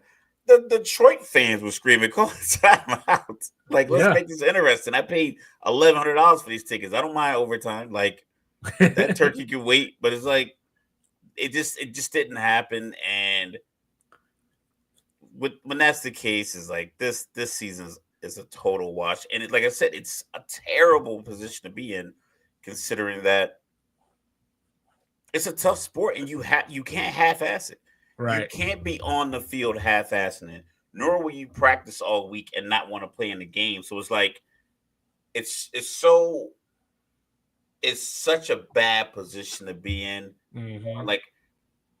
Like the Giants in New Orleans. I just picked the Giants. I figure maybe some guys will just play harder and make plays, but I'm pretty sure the Giants wouldn't mind losing. So you're a player, you're a veteran, and you're going into the game, and you know that Chicago has this history of not being productive offensively, or they just have a bad way of piecing together their front office and their leadership. If I'm a veteran, if I'm DJ Moore, I know I saw something today that said he put his Charlotte house up for sale. I'm taking that money I make from the Charlotte house, and I'm asking for a trade to the Rams because you're going to need that for the LA house, or I'm asking for a trade to Atlanta. Something. I'm getting up out of there because I think I'd love to have him in Atlanta. Atlanta, go ahead and get that 5th round pick lined up to send to Chicago to get DJ Moore, and then put Strickland in the slot next to him. Let's do some things. Call me if you need me. I'll be your GM. I'm doing better than the guy you have up there for sure. But yeah, I can see a lot of veterans are just kind of just lining up their off season, but they still got to go play hard. But Jordan Mason's on IR. Christian McCaffrey's on IR. What happened to him? I saw the leg. I thought it was an Achilles. They said it was a PCL. Yeah, PCL. They said, yeah. And then, so that enters Isaac Garendo, who was probably the fastest player in the draft out of Louisville this year. So I'm going to take the 49ers begrudgingly just because I don't know how the Bears recover. Unless because I don't know. I mean, but if you look at it, a lot of teams win when they fire their head. They win that first game, so. Yeah, but what I said about Caleb Williams, it's not. I don't want to like shit on him as a rookie. It's like I don't think that he is that good of a passer. I think he's a better passer than Anthony Richardson, but I think the reason he gets sacked is because he doesn't throw in a tight windows, and I think he wants college separation because you can tell by the way he throws. Like even some of the passes that he does complete is rare that they're in tight window throws.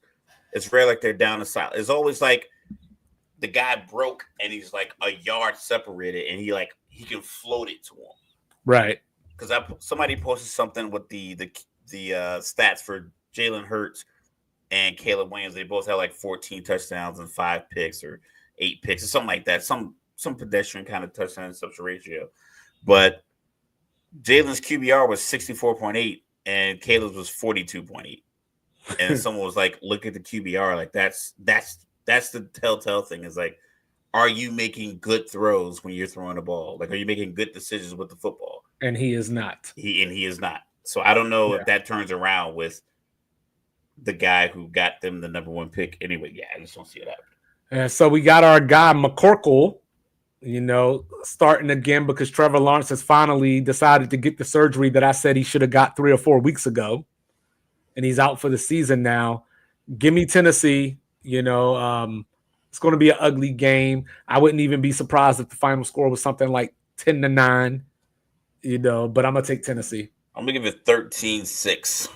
I'm going to give it 17-6. Okay. Then, of course, Monday Night Football, Jerry World, the greatest show on grass. The Cincinnati Bengals are coming down to Texas to play Dallas. This is the game where Cincinnati should run the ball. Chase Brown, my guy who I was calling for to start at the beginning of the season. Dallas is next to last in run defense in the league. They have proven that they can run the ball with Rico Dowdle. They just weren't for some strange reason. But without Dak, I guess they kind of have to. You give a guy $60 million, you want to see him throw it 60 times. Yeah, I don't think Dallas has the offense to keep up with Cincinnati. I don't think there's a team out there that can really slow them down. I mean, look at what they did to Pittsburgh last week, for example. If there's a team that should have stopped them or slowed them down, it would have been that team. The Chargers couldn't do it. So I'm not going to believe Dallas is going to do it. The Bengals finally get a win. Yeah. I got the Bengals big. Okay. 2 touchdowns. Yeah, I was thinking. Jamar Chase, if you want to bet the over on his touchdowns, I think this is the game you do it. There you have it. It's going to be like, you can check this out. You can probably bank it. It's going to be a lot of games over the next few weeks for these teams because we talked about in our pre-meeting. I think the AFC playoff picture is locked. Just maybe a 5 might go to 7 or 7 might go to 6. Yeah, Miami is 2 games behind Denver. Run the table. That means they have to win games. The Colts are 2 games behind Denver, and they have the tiebreaker over Miami due to the game when Tua was out that you were talking about earlier. Yeah. And, So I think those are locked. And I think the NFC, more likely, I believe Atlanta falls out of playoff contention. And then Tampa the West. And then, and it's locked in. So it's going to be a lot of guys who go into that blue tent after a bad drive and they don't come back because of a hamstring tightness. I'm sure Roger Goodell's probably trying to find a way to get Bama into the playoff. So as we go around the association, we are down. That about basketball. We are down to the Elite 8 in the NBA Cup. The NBA Cup, I said. Saying so right now in the NBA Cup tomorrow night, we have Orlando traveling to Milwaukee. We have Trae Young at MSG in an elimination game. That is must-see TV. You got the Thunder and the Mavs, Rockets and Warriors. So, my pick before the season was I'm sorry, not before the season, but when it was first announced, my pick was Golden State over Houston. Oh, I'm sorry, over the Knicks. I'm sorry. Golden State over the Knicks, So yeah, we'll see. Or I guess that's on Tuesday, those games that I was talking about. I thought they were on Tuesday and Wednesday next week. Yeah, so Orlando, Milwaukee, Dallas, OKC is on Tuesday, and on Wednesday you got the Knicks, Hawks, and then the Warriors, Rockets. Rockets, correct. And then the winners, I want to say, play on Friday for the championship. But yeah, so there you go. But the Milwaukee Bucks are now over 500, Mr. Logical, coming into tonight at 11-10. When you have that talent, you shouldn't be scrambling to be over 500. But you get on the right streak. The problem is their stars are older. One's kind of demanding, especially he's won a couple MVPs and he won you a championship. And you don't want to go out at the bottom. You don't want to be literally one of your apex players in the league for 3 or 4 years and have, pretty dominant playoff run, short of Kevin Durant's foot being a size 16 versus a 15. That was pretty unblemished playoff run. And then it ended, like I said, with the 50-point, 19 for 20 from the free throw line, just the whole mystique. The way you want to go out, even if that's your only championship, you can sit at any bar on earth and tell that story like, hey, yeah, we were down 2 games. Phoenix looked like they were going to take it, and we just brought it all the way back. I had 50 points in the final game. Look at the size of this ring. I have my brother on the team. I'm just doing whatever I want. But yeah, I always like Milwaukee. Like I said, I just never understood why they hired Doc Rivers. I don't know why but it's like the same way these NBA players keep dating the same Instagram model. I guess the NBA executives kind of operate the same way. But Magic Bucks, it's a good thing. I like Mavericks Thunder. I think that can be your Western Conference representative come late May, early June. Hawks Knicks are just entertaining because I think just Trae Young, I think he just lives for the moment.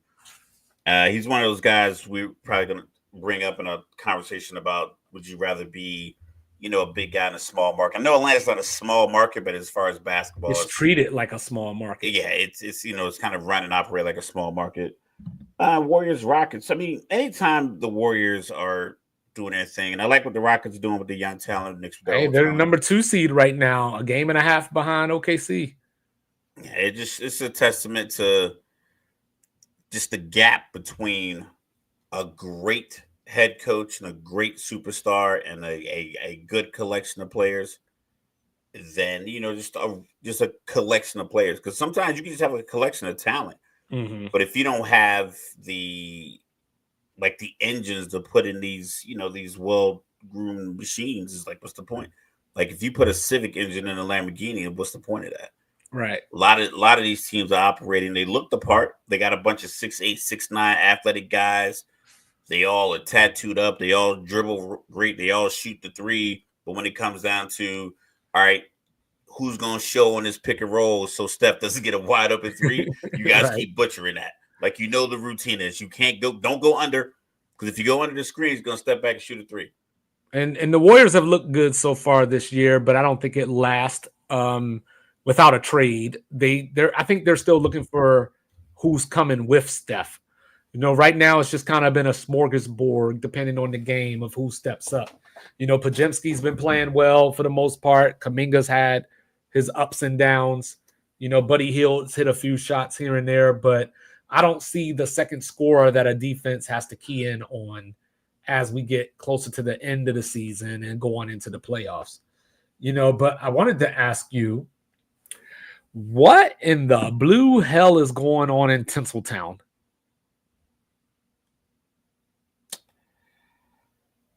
It's time.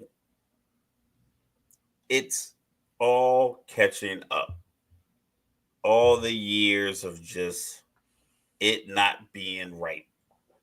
coaches changes, player moves. Players now have beef when they have to move. I think LeBron having the level of power that he has in the organization isn't a negative thing, but it needs to be matched by somebody who can balance that out and not look like when LeBron came to them and said, "Hey, go get Kyrie." I think people did. I think the organization didn't move the way they should have because public opinion was LeBron's running the Lakers. Right. But if you're Pat Riley, I think you sit down and entertain it because ultimately I'm the man here. But if it was like D Wade was going to retire and Kyrie was available and LeBron was going to stay and it's like, hey, what do we think about making a move to get Kyrie? I think Pat Riley sits down, he thinks about it, he weighs it out, and if he'll make the decision. I think with the Lakers, the fact that they didn't pull the trigger on that is like either they really felt a certain way about the controversy involving the anti-Semitic documentary, or they just really felt like we don't want people to believe that LeBron is calling all the shots. But that was a shot to make. That was the move to make.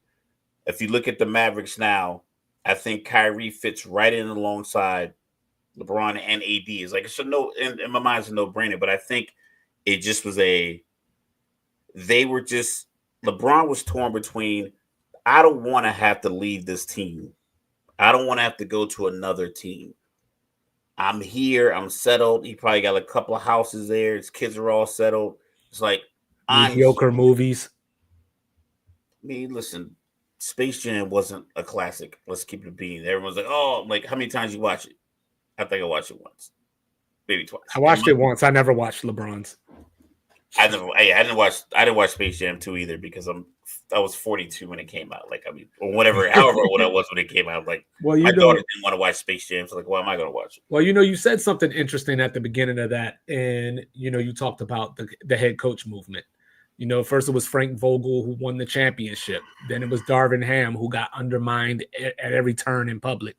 Now here we are with JJ Redick, who I think so far, I don't have a problem with JJ Redick. Like he seems to have a better grip on the rotations than Darvin Ham did, if nothing else. He seems to put the right players on the court at the same time. But over the last couple of games, they went 2-6 in their last 8. And out of those 6 losses, 4 of those were by 20 plus, to include a 41-point loss last night. LeBron's legs are getting a little old. We saw, it was 25 or so straight missed 3-pointers. Yeah. JJ Redick made a comment the other day that I said, you're absolutely right, but you're going to pay for that. Because the talk has been LeBron wants to play 82 games. And JJ Redick made a comment along the lines of, that's probably not the best thing for us. And I was like, oh, JJ, don't wear out your welcome already, buddy. I mean, I think I'm glad he said that because it makes sense. Mm-hmm. But JJ couldn't do much more with Darvin Ham's roster than Darvin Ham did. They all had poor contracts. Pretty much the Lakers no have shooters. a bunch of they have no shooters, and almost every guy that's on a league minimum had a player option to sign up for that league minimum again. So it's like, if you like living in LA and you're a basketball player, I don't know how much money Jackson Hayes has in his overall bank account. I don't know how much money D'Lo has, but it's like, I want a guaranteed contract that I can make the decision on, and I can stay here and play with AD and LeBron and see where it goes.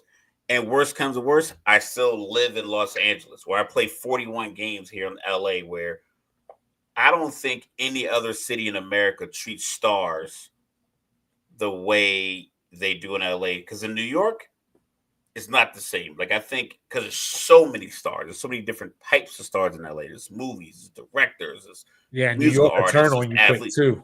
And New York New York has a lot of sports figures that are kind of getting all the acclaim.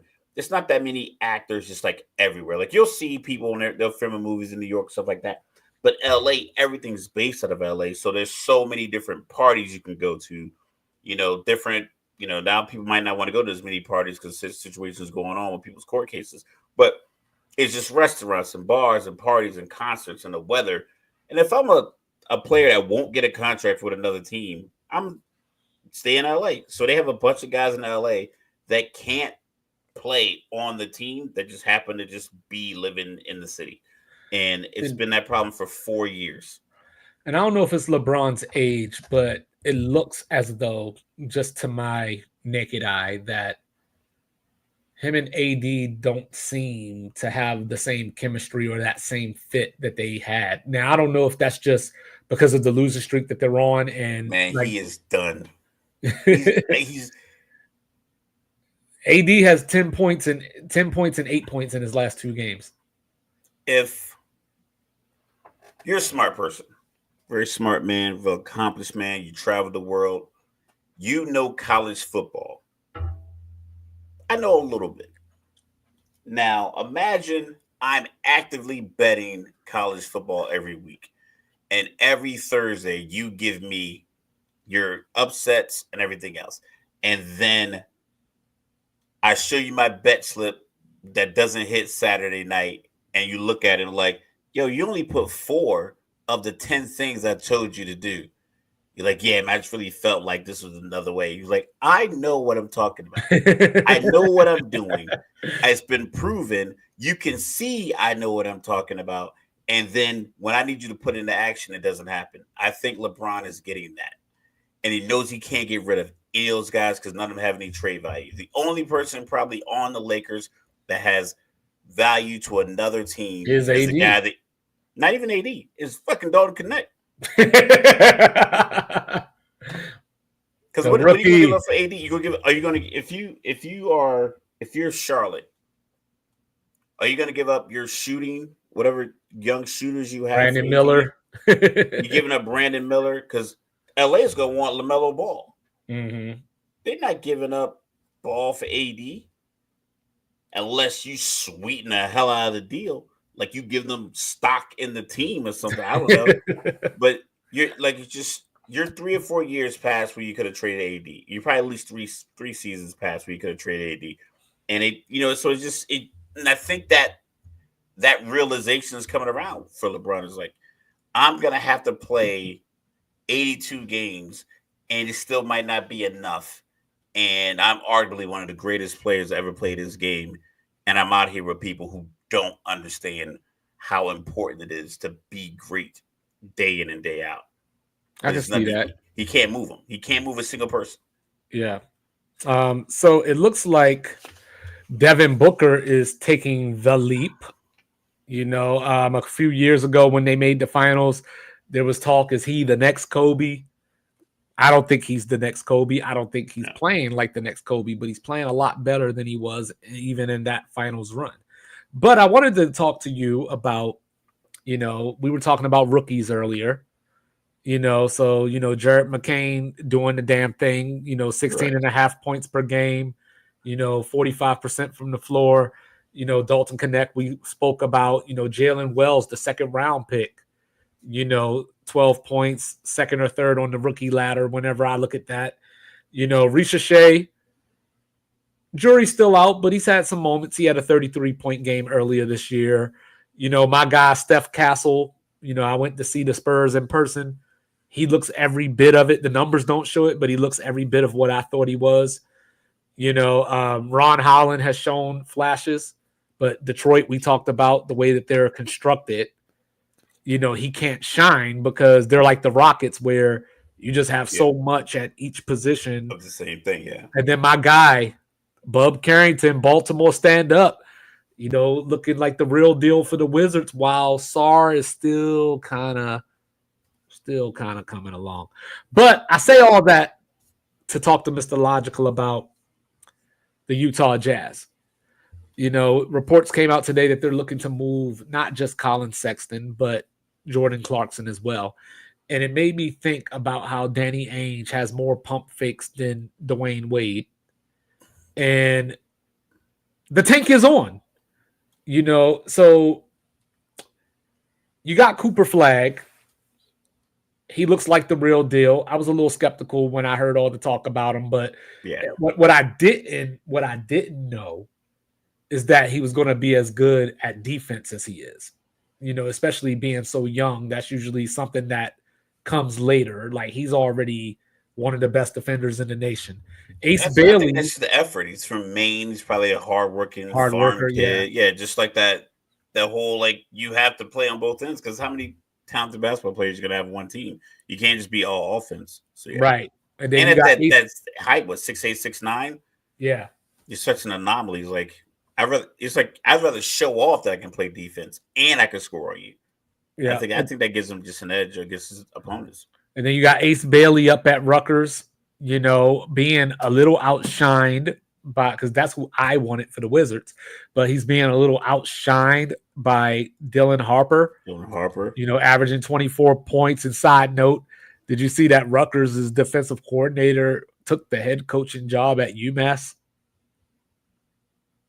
Why? Sometimes you just want that challenge. I guess that's a hell of a challenge. But anyway, so it looks like the Jazz are trying to tank for Cooper Flag, so I guess they want Flag in the bag. I don't know.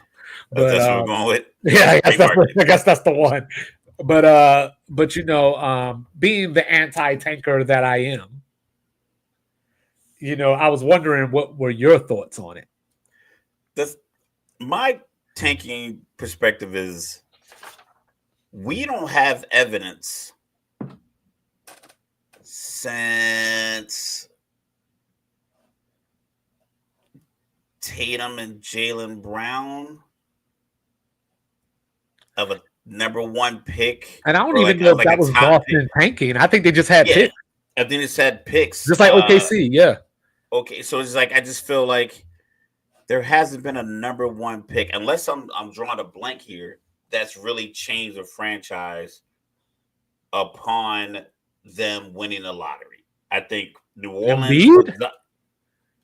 No, because he didn't play for 3 years, and then they had Ben Simmons. They had multiple number one picks, and if you look at it, I don't think that worked. We can argue to say that because they haven't made the East Conference Finals, so that hadn't worked. I'm just not sure that strategy is the best move. Well, I think we had a chance last year, but they traded him, like maybe Cat. But when did Cat like 8 years in now? But that also roughly, came with Anthony Edwards. But I don't think that was a tank. I think that just was like, so it's not as. It's not Scoot Henderson. Yeah. who went number one? What was it? So you had Wemby. So I think Wemby's looking like he could do it, but Wemby is such a physical anomaly. It's like, yeah, you had to try to get him. Right. But Zion was probably the guy to think of because that's when the Knicks thought they were going to get the first pick.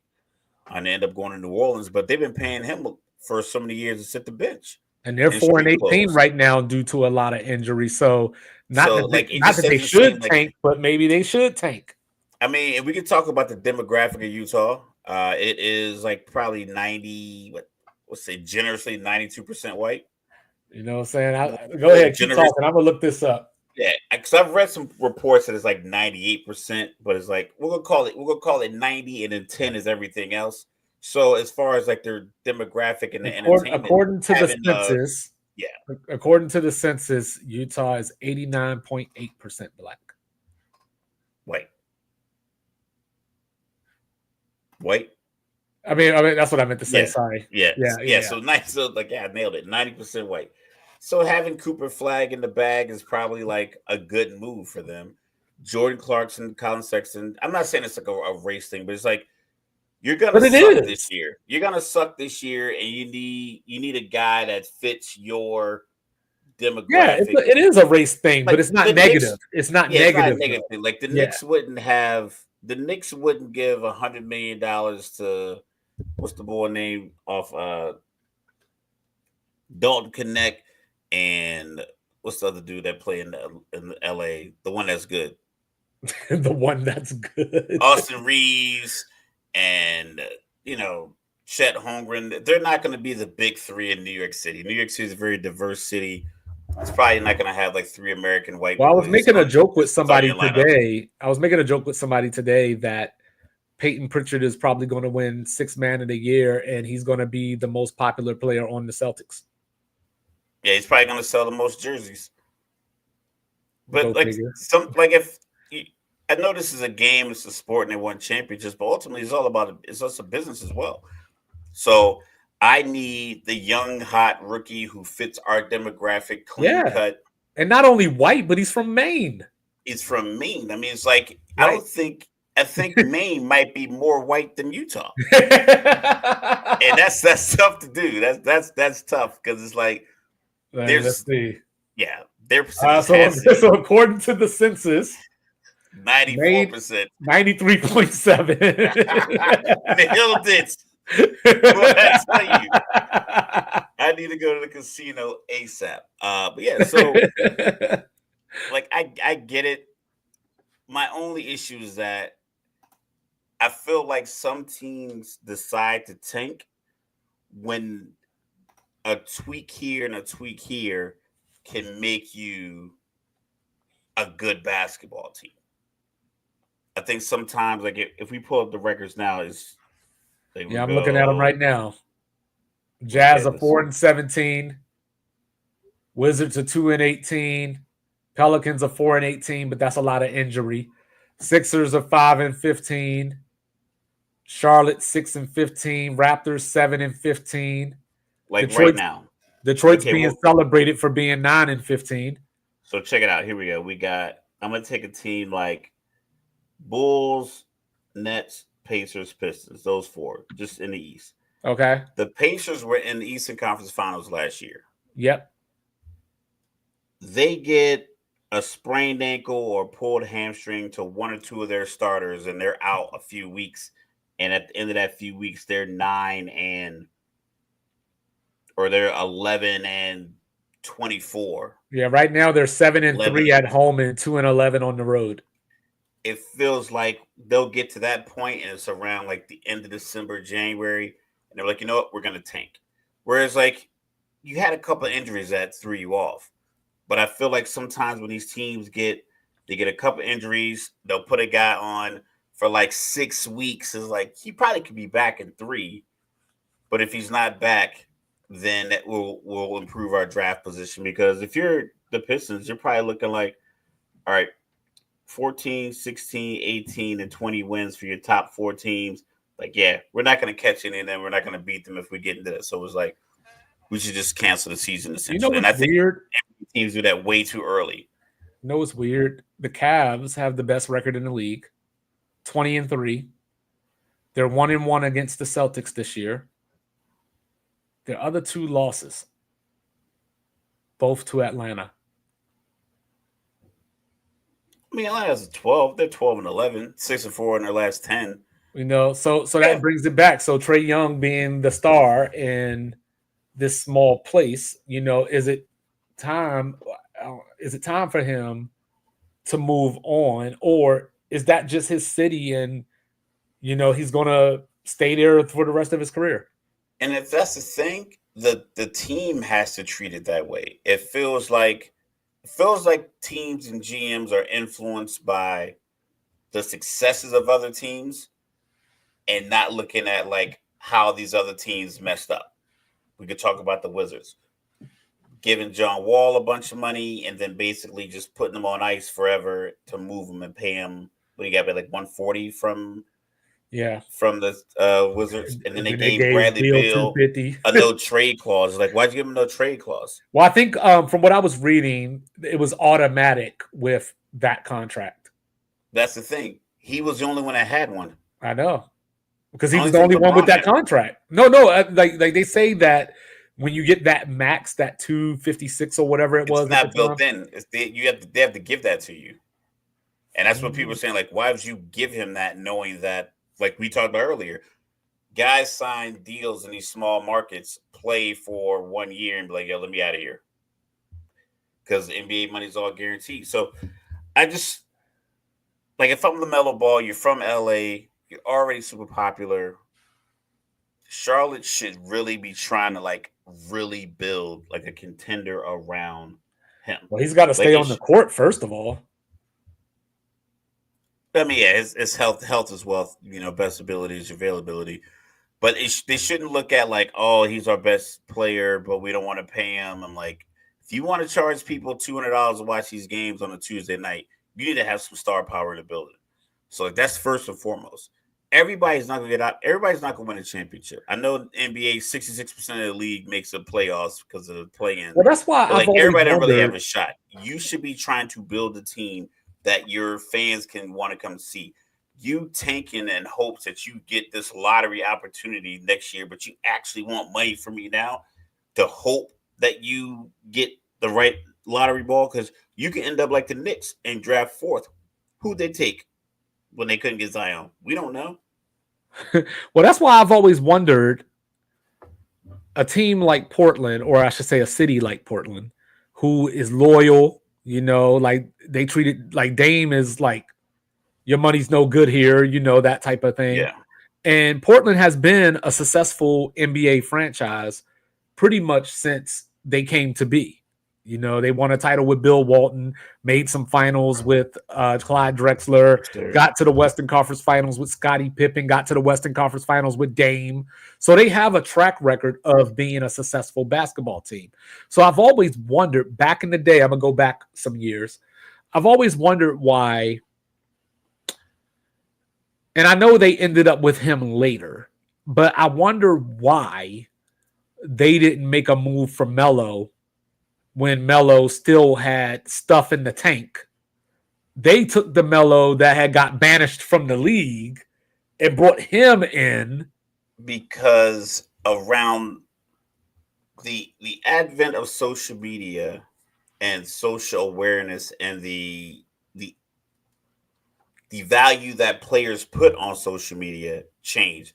Clyde Drexler probably just wanted to play basketball and he wanted a good contract on a good team with an opportunity to make the NBA finals. Gary Payton was in Seattle. I want to play basketball with this guy I can throw lobs to and we can compete with the Lakers. Magic Johnson, listen, I want Showtime. This is what I want. The Celtics.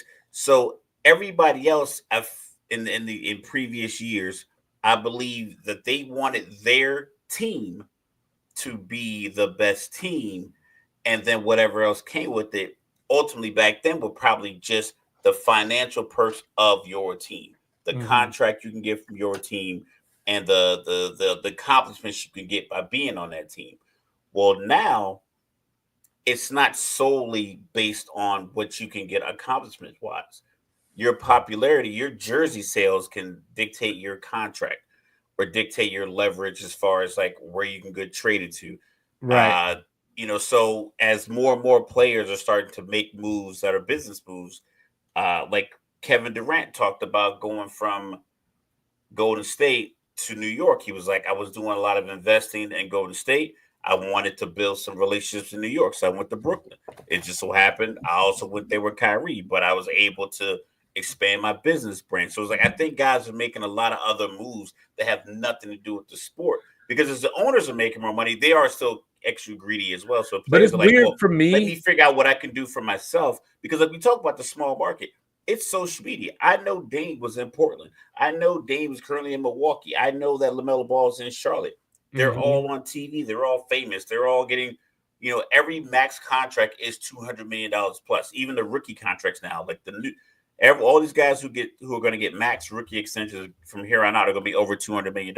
So every star is getting star money at some point in the last And 5 to 10 that's the years. part that confuses me because with this new age that we're in, so I was thinking about this the other day. Like, a lot of people think that Notre Dame has fallen off, before this year. And whenever I hear them speak, I think they actually mean to say Nebraska because, back in the day, Nebraska was this big brand. They had the Midwest on lock. They were winning national titles. There were limited options as far as who was going to be on TV. But now in this new age, everybody's on TV. So you lose those recruiting advantages.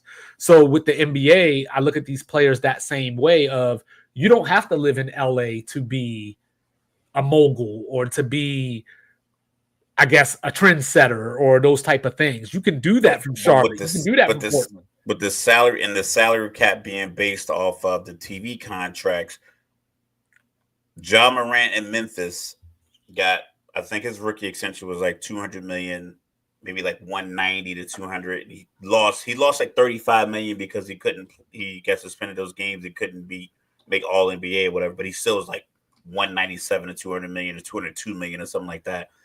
Yeah, he got it was 5 years, 197. Yeah, so damn, I'm on one. Zion, I think he got like 5 years, 182 to 184, but it had because he was so injured. But even that is $184 million. Right. Well, he got the same deal Ja got, the 197. They gave him the 197? Yeah. So that was a max rookie extension 2 or 3 years ago. So all these guys that are in the league are going to get that same money. Now they're treating the NBA money like it's leverage to get like generational wealth, as if the $100 million she just got isn't generational wealth. Right. And I think it's kind of polluting the free agency market. I think it's polluting the trade demands. And I think it's kind of diluting the quality of the league, because you have guys that are just either looking to get their next big check, or guys that looking to get their check and then move to a bigger market. Right. Like, dog, Cade Cunningham, I know you play in Detroit. You can still go on TV. You can still do movies.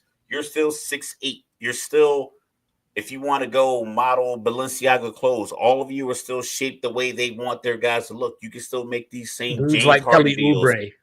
Like, you can make these same deals. You can make these same moves. You don't have to but that follow goes back to exactly in what the we talked footprints about, of everybody else.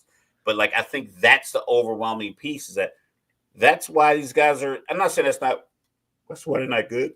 But they see Steph knocking down the three and they all want to do it. It's like, you could just dunk and just score a lot of points that way. You could just defend. You could do other things. You don't have that to comes back to one of the criticisms that we have about the league, is that they don't promote their young stars in that way. Like, and I mean, granted, LaMelo Ball's on a 6-win team right now, and Cade Cunningham's on a 9-win team right now. But how come I'm not seeing like Amen Thompson? Why am I not seeing Jalen Green? Why am I not seeing some of these players, who are excelling, doing well? And, to the point, the Rockets, like I said, are only a game and a half out of being first in the West right now. But outside of Dylan Brooks, Fred VanVleet, the guys that have been around, a lot of people don't know the faces of these other dudes on that team that are making this happen. Well, these guys need to go to their agents. Like, listen, I need to get in commercials. I need to be in an Affleck commercial or Uber Eats commercial with Matthew McConaughey. They got it easy. They're fucking twins. Easy. You could be the new Doublemint twins. You know what I'm saying? You could be right in that commercial with Brooke and Robin Lopez. You know what I mean? Like, you mean to tell splitting the $8 million. You mean to tell me that Scoot Henderson can't get a McDonald's commercial?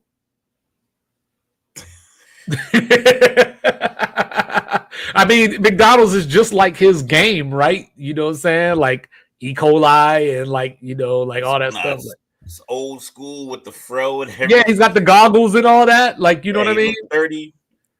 I here look like a tall Kevin Hart. Yeah, you know what I mean? But like it just makes you wonder, like Brandon Miller, he went number 2 in the draft, and had one of the better, he was the rookie of the year if there's no such thing as Wemby.